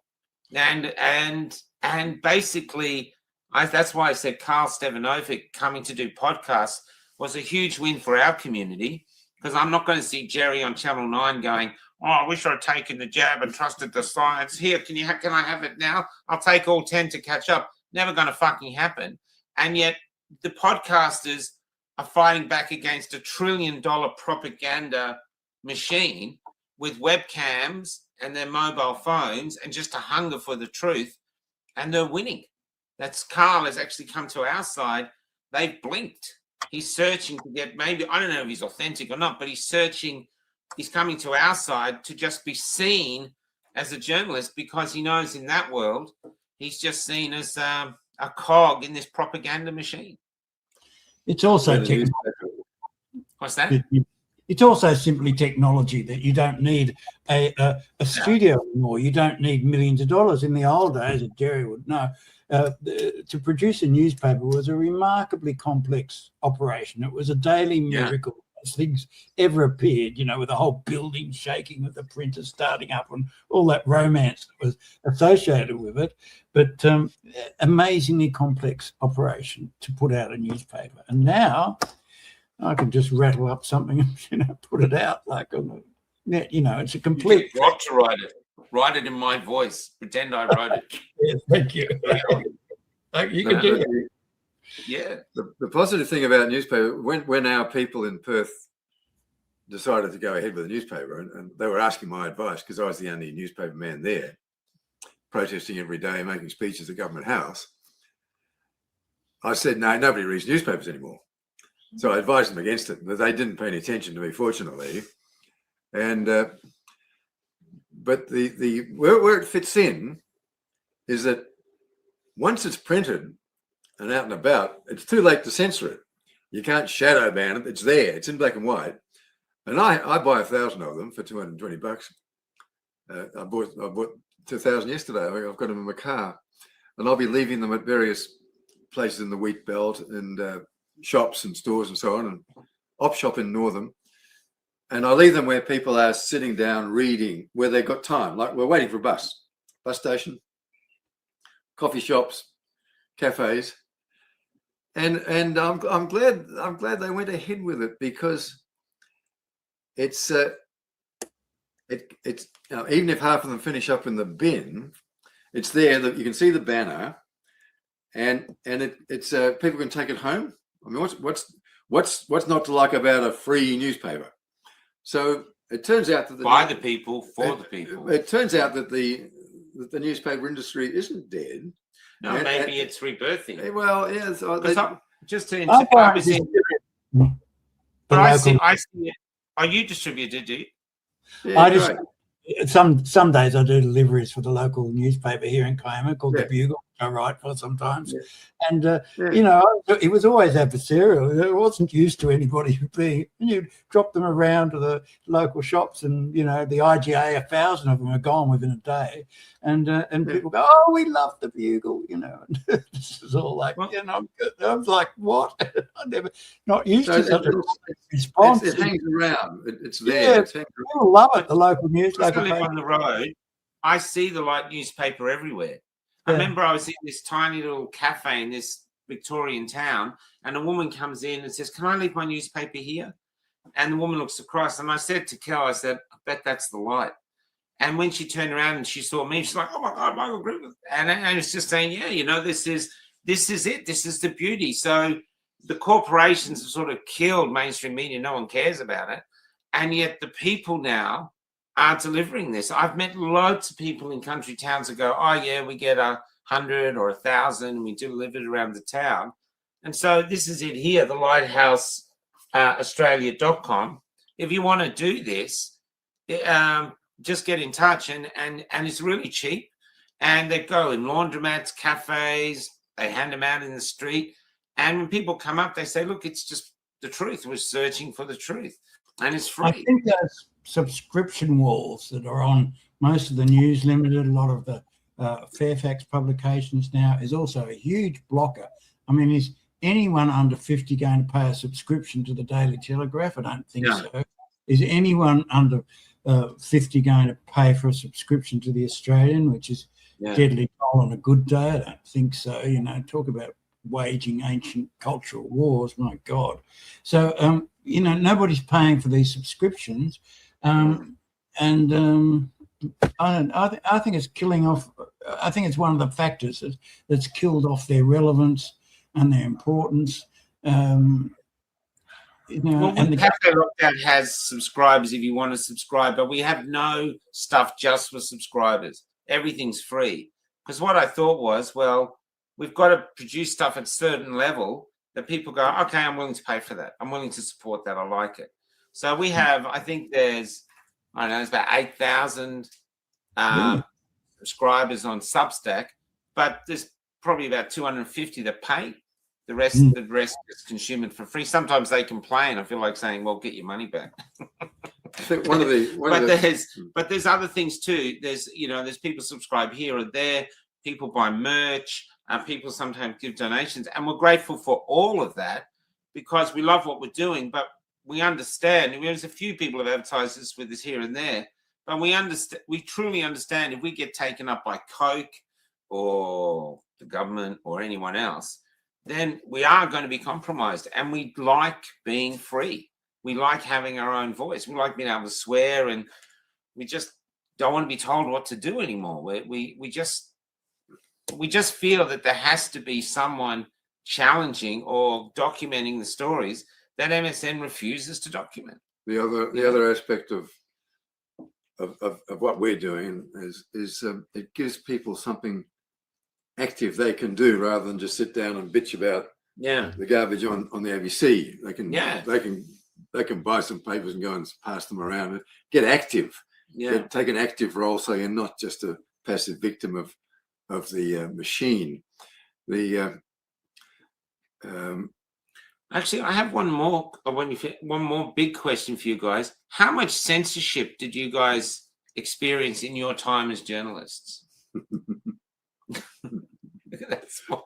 For me, it was all about story selection. Like they wouldn't.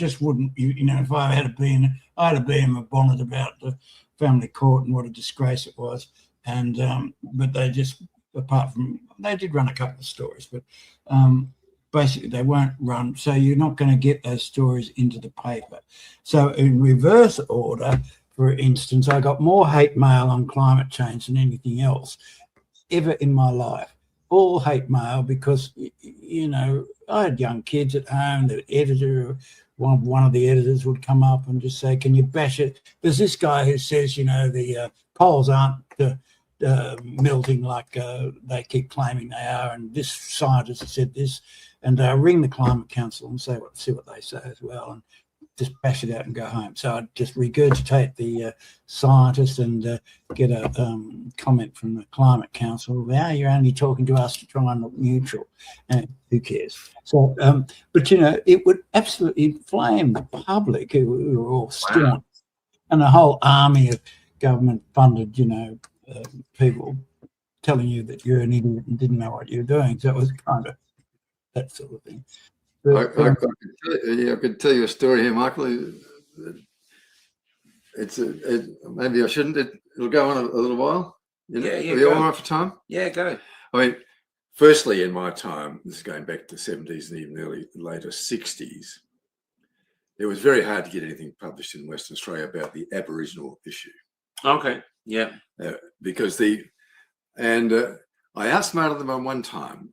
Don McLeod, the great man in the Northwest, was bad-mouthed by a Roman Catholic priest in Port Hedland. And we carried that story from our reporter in Port Hedland. But it was before I went to Port Hedland. And I got in lucky. I had all the facts. And I went in the Weekend News. It was edited by a very good technical journalist, Bill Lang. He did a really nice job with the page. in the weekend news, but he was not ideological at all. And I think it was because of the weekend news. Nobody had really had time at a higher level, probably didn't even see it. Yeah. And so it was not censored. And it was a rare victory. Yeah, wow. And it was really people. And of course, the people in the story, the Aboriginal group, because they've been censored for 50 years. And, for all that, they were pleased as punch. It was a triumph. It was a triumph. But I was just lucky that I snuck it in. I think when the hierarchy wasn't aware that it was happening, and the bloke who handled it was technically good. He was technically good. The obituary I wrote on Don McLeod for the Australian was handled by a bloke who's still there, I think. I saw and he was a very good journalist who edited it. I was really happy working with him. It was just delightful.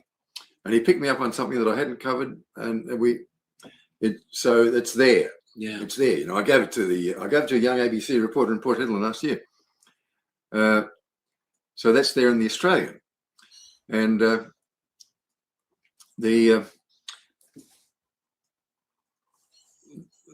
give you the story. This will be a bit naughty for some people, but in Perth, throughout a good deal of the 20th century, I suppose, there were two major pillars of the establishment. They were the hitmen, the mafia for the establishment. There was West Australian Limited newspapers in St George's Terrace that pumped out the West Australian paper of record, still going, over 100 years. Similar, Sydney Morning Herald area of respectability about it.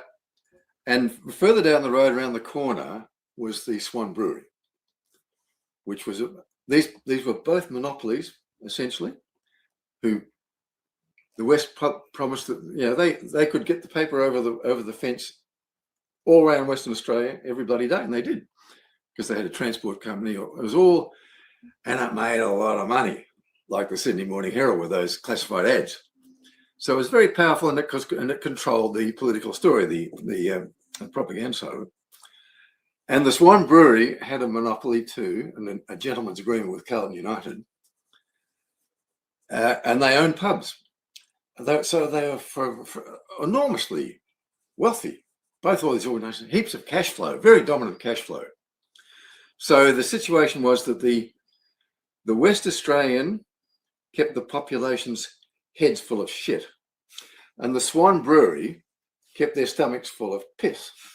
So it was a large version of the mushroom treatment. And the third pillar of the establishment was the university campus at Crawley, which was also a monopoly. And that sort of trained the officer class to keep everything in line. And Perth is the most isolated city, capital city on earth. And everybody who lives in Perth knows that it's the best place on earth. You know, it's got with the best footballs, best beer, best bloody beaches. So if you come to Perth, you'll soon be.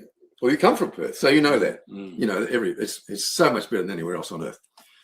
So it's tightly controlled, and this is right through until. In fact, it hasn't changed all that much. It's more complicated because there are more universities and so on.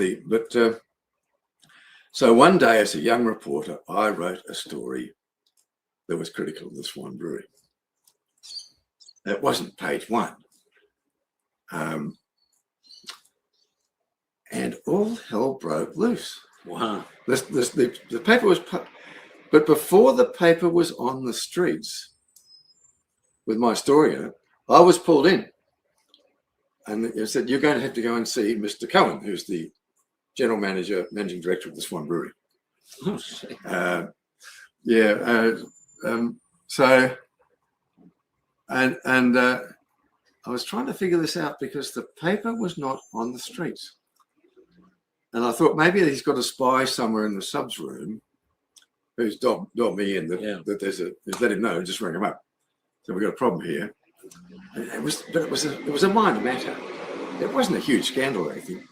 And this is my education as a young reporter. So I go down the road to only a few hundred meters down the road to his office in Mill Street. Ushered in, little bloke behind desk, little old bloke, Jeff Cohen. and he called me Chappie. Just shat on me, treated me like a piece of shit, you know. And I was a young man. I wanted to strangle him, of course. I wanted to punch his bloody nose in. And so off I went. And the story was, I don't know what the story, but so that was the first edition newspaper. So I would have done what most young blokes do, you know, go to the pub and have a few beers and discuss the state of affairs. And it wasn't until later, you know, sometime later, that I figured out what had happened. As part of the upper echelon of the establishment, as it was then, between the managing director of the West Australian newspapers, Jim McCartney, Jeff Cohen of the Swan Brewery, with their huge cash flows, their dominant financial, political, propaganda, health hold over the West Australian population, most of which was in Perth, still is. But they own pubs all over the state. They own them freehold, and they screwed the publicans. And the West screwed people too, you know, through their advertising and distribution, so on. How the hell did this all happen so fast? And it occurred to me that as part of the normal, everyday activity, the top of the brewery, got hot copies of the newspapers. And when you have a hot copy, it's directly off the press, because when you're rolling off the paper at high speed, it's wet. The print is wet. The ink is wet. It goes over a gas flame at speed, and every now and then it'll stop, and the whole thing catches fire. And so this is what John was saying. It's a exciting business, you know. It's everything. It's never a dull moment, and there were so many people involved. So he was getting a hot copy. So he had the copy before it was on the street. And here he is, and this is another thing you find when you go into government.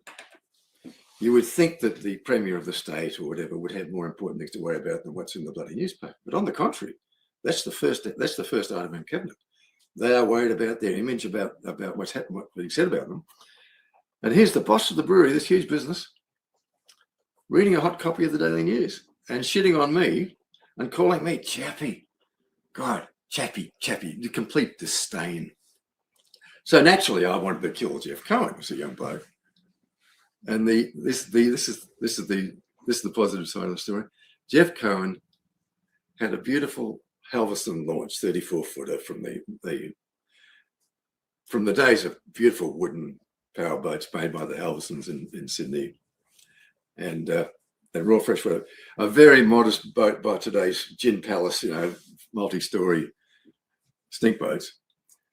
And he had a mooring for this boat at Marjorie Bay at Rottnest. Rottnest is 12 miles offshore from Fremantle.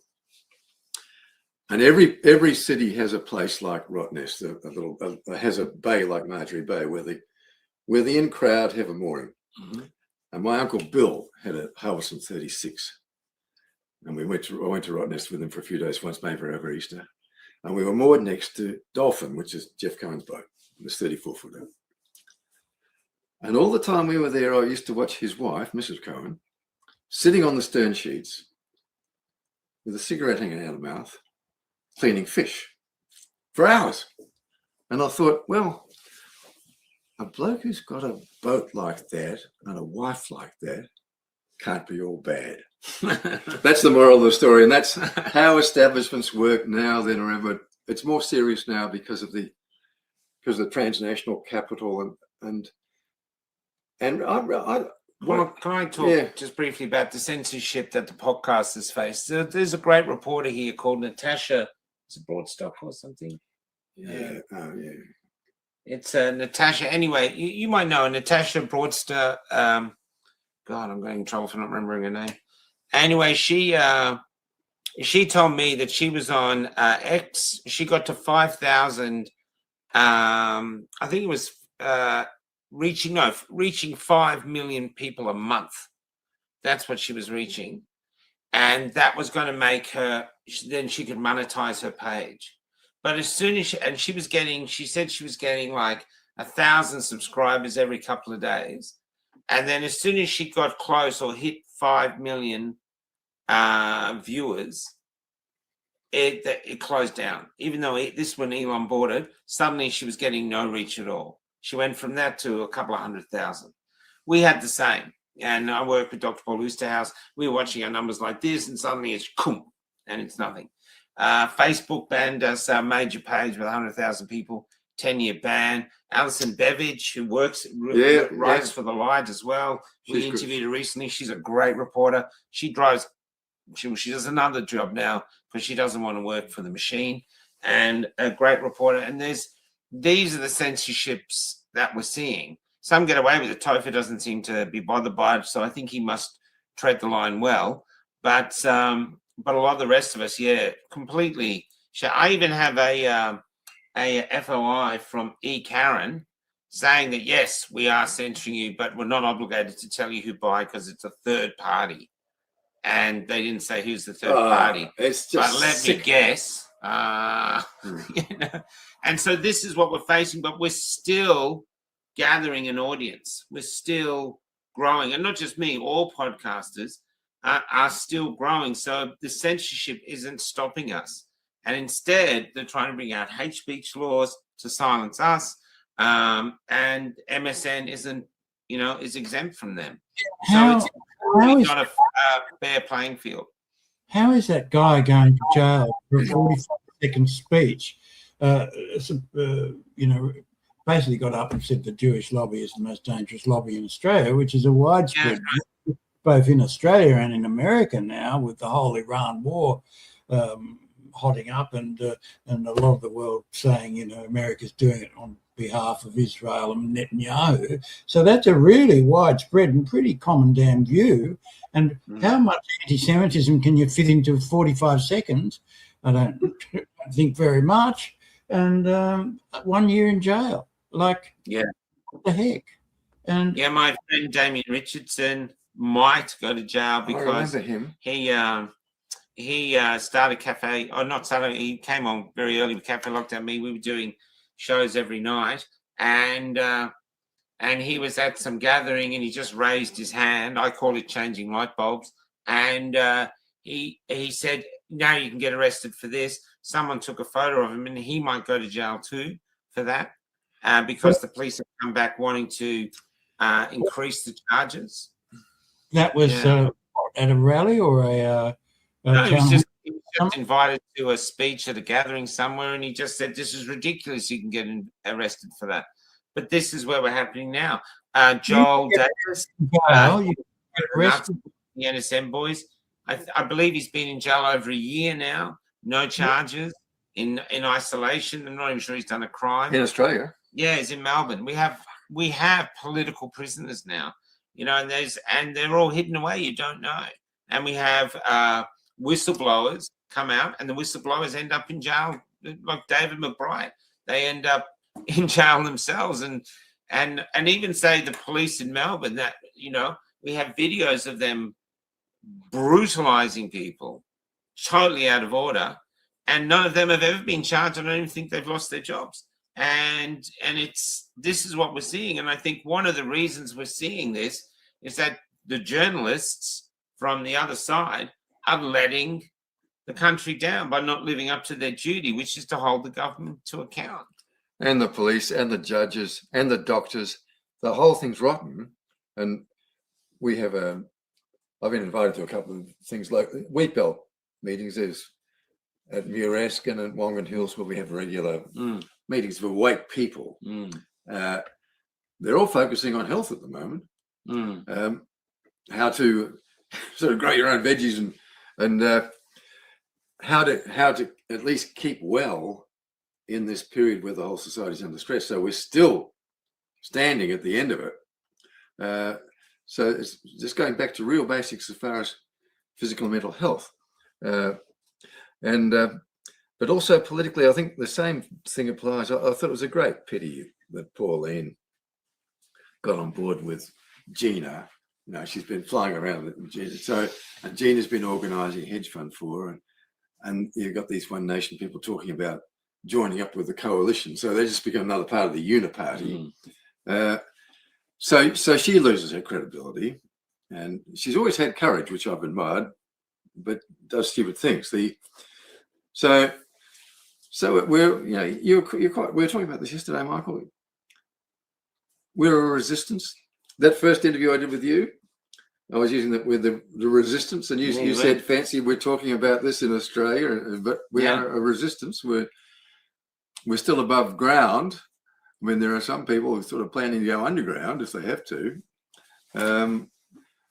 I think you and I are too far above ground to be disappear from view. Same with him. Yeah. So we're and at my age it doesn't matter anyway. But it's kind of hard for young people. I remember this, John. Just after the shooting of the Shrine, I was there. There was quite a rich business owner in Melbourne who was there too. And he called me up and said, "Look, I'm getting a little meeting of people together." And the meeting actually went nowhere. But I had to sneak there through the lockdowns on my motorbike, get to here, look for cops. Finally, I got into this back room of a restaurant, and we're all hidden away. And they're all talking with their ideas. And I was sitting there watching it. And then I said, "This is a resistance meeting." Yeah. And we're in Australia. And it just hit me that this is what it was. And it's been that way ever since. But it was really a turning point. We were realizing this is where we are. And one of the things that's causing it is a fear of the government. And when we say people are awake or people aren't awake, I'm beginning to think it's not that people are awake, it's that some people aren't scared of the truth and want to know what's happening on, even if they don't know it. But other people are going, we're moving into a world of lies now. And the truth is dangerous. I don't want to know the truth. I could lose my job. That could endanger my house. I wouldn't say happy, but I've secretly agreed to partake in the lies just to keep myself safe. So those ones that are with the lies because the government has all the money to pay their mortgage, we don't have anything. And then there's a group in the community, and a lot of it is mature people. I think that's because, you know, either they've paid off mortgages or they don't give a shit anymore. And we're sort of interested in the truth of how did we get here, where we have this great country, all these resources, and the rest of the world's going, why aren't you billionaires from your resources? And we're sitting on oceans of fuel and our bowsers are running empty. And one of the reasons we've reached here and are still going down, in my opinion, is that the journalists like you guys have been sidelined or lost. And now we just have propaganda artists. You know, and no one believes them. Australia has long been known as the least free of all Western democracies without a Bill of Rights or anything else. So Margaret Stone, who was a former Director General of Security and Intelligence here, which is the oversight body for the agencies, she, in her farewell speech, said basically gone too far. In Australia, you can be jailed for 5 years for breaching an order that you didn't know existed.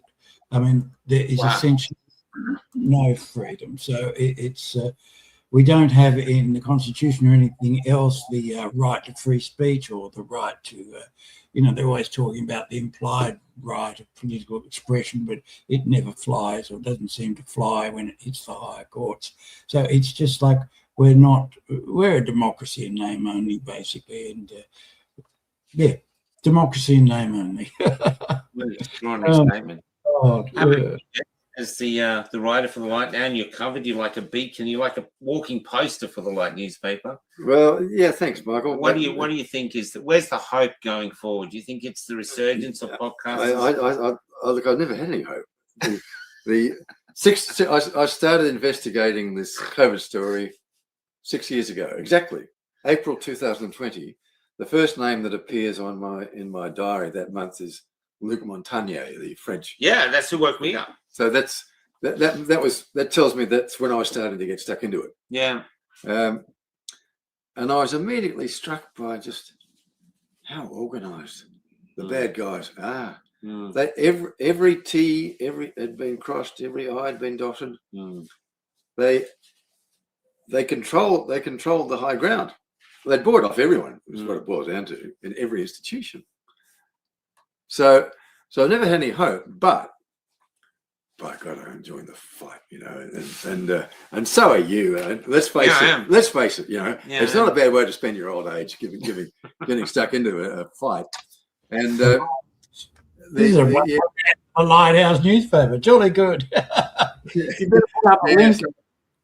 We've done 2 hours, guys, didn't we? Yeah, no, I'm going to wrap it up now. That's why I was going it in. Anything you want to say, John, to take us out? Oh my goodness. I don't know, you could ask me about my worst ever day in journalism or something, some anecdote to go out on. We probably should go out. Well, okay, let's go on a hope thing. What was one of the times when you thought, happening in life, rather than negative, go positive, where you thought, wow, I'm a journalist and I'm enjoying being a journalist. This is a great day. There's some moment that you really thought, yeah, I'm where I'm meant to be, doing what I'm meant to be doing. No, but it does remind me, right at the end of my career, we had this thing where we were all getting training for, how to be a journalist. It was a weird thing, how to behave on the road, and like those sex education things they do, in the office, that sort of thing. So this was a whole thing about how to be a journalist, and I'm like, well into my 50s by this stage, and so they're staging these, and it was just ridiculous. And but anyway, you had to do it, and so they staged this thing where the whole town doesn't want to talk to you. They all hate journalists. Their local hero has died. And what do you do? And I just went, oh, for Christ's sake, that's easy. You had to act it out, right? So I said, oh, Christ, that's easy. You just walk into the local pub. You look really depressed. Make sure you're really badly dressed. Mumble, sit at the bar, down a schooner without talking to anyone, staring at the this, mate, you just mumble to yourself, oh, this is fuck, mate, this is fuck. Down another schooner. Halfway through, you just look at the other guy and say, this is fucked. I've been sent from the office to do this effing story and nobody will talk to me, and it's, don't suppose you'd talk to me, I'll buy you and you mumble. You've got to mumble. Don't suppose you'd do it, I'll buy you a carton of beer and a carton of cigarettes. And he goes, and you can see the guy go, really? Could we do it out in the beer garden where no one will see us? And I go, yeah, I just need somebody to say something. And they said, oh, I'm a mate, you'll buy him a carton too? He said, yeah, mate, it's all on expenses. I don't give a fuck. And Doc goes, yeah, okay. So you go out to the beer garden, local hero, much loved by the community. The allegations were all false. He died in a terrible accident and we're so sad and blah, blah, blah. And yeah, he did a bit of this and that, mate, and had a bit of colourful life in and out of the big house, and did a bit of whatever, but off you go, bang, and go back in the pub, sit there. The minute the guy realises that you've got exactly what you want, and thanks very much, you're out the fucking door and in the car and off back into the back to Sydney. Bang, you've got the story. Well, I can't wait to. So this guy, it'll be Sunday morning. I can't wait to post this. This I think it's going to be great. So I'll get it ready and start marketing and go there. But I'll pause it there. But thanks, man. Seriously, man. Thanks. I wish I could. Honestly, it's great to hear from you both. And you both, I hate to say it, you're both walking museums of a time when I think it's a time that a lot of us would like to get back to. Yeah. All right. I'll leave it there. So share it, Australia. Share it around if you want. Download it, share it. And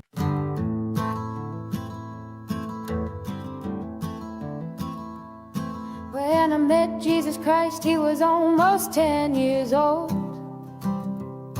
and he was helping his mother push a trolley full of all they owned. And because they couldn't find an inn they could get in,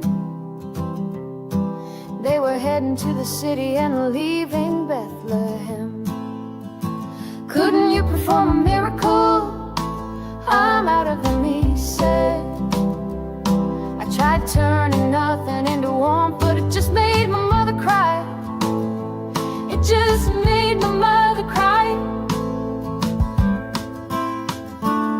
Mary Magdalene has become a man, and tonight he's old, and she has been riding my tram. Now it's late and she's trying to sleep.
And out the front, a sign read all but sold. A sign read all but sold. And we all owe so much money, but to whom we're not quite sure. So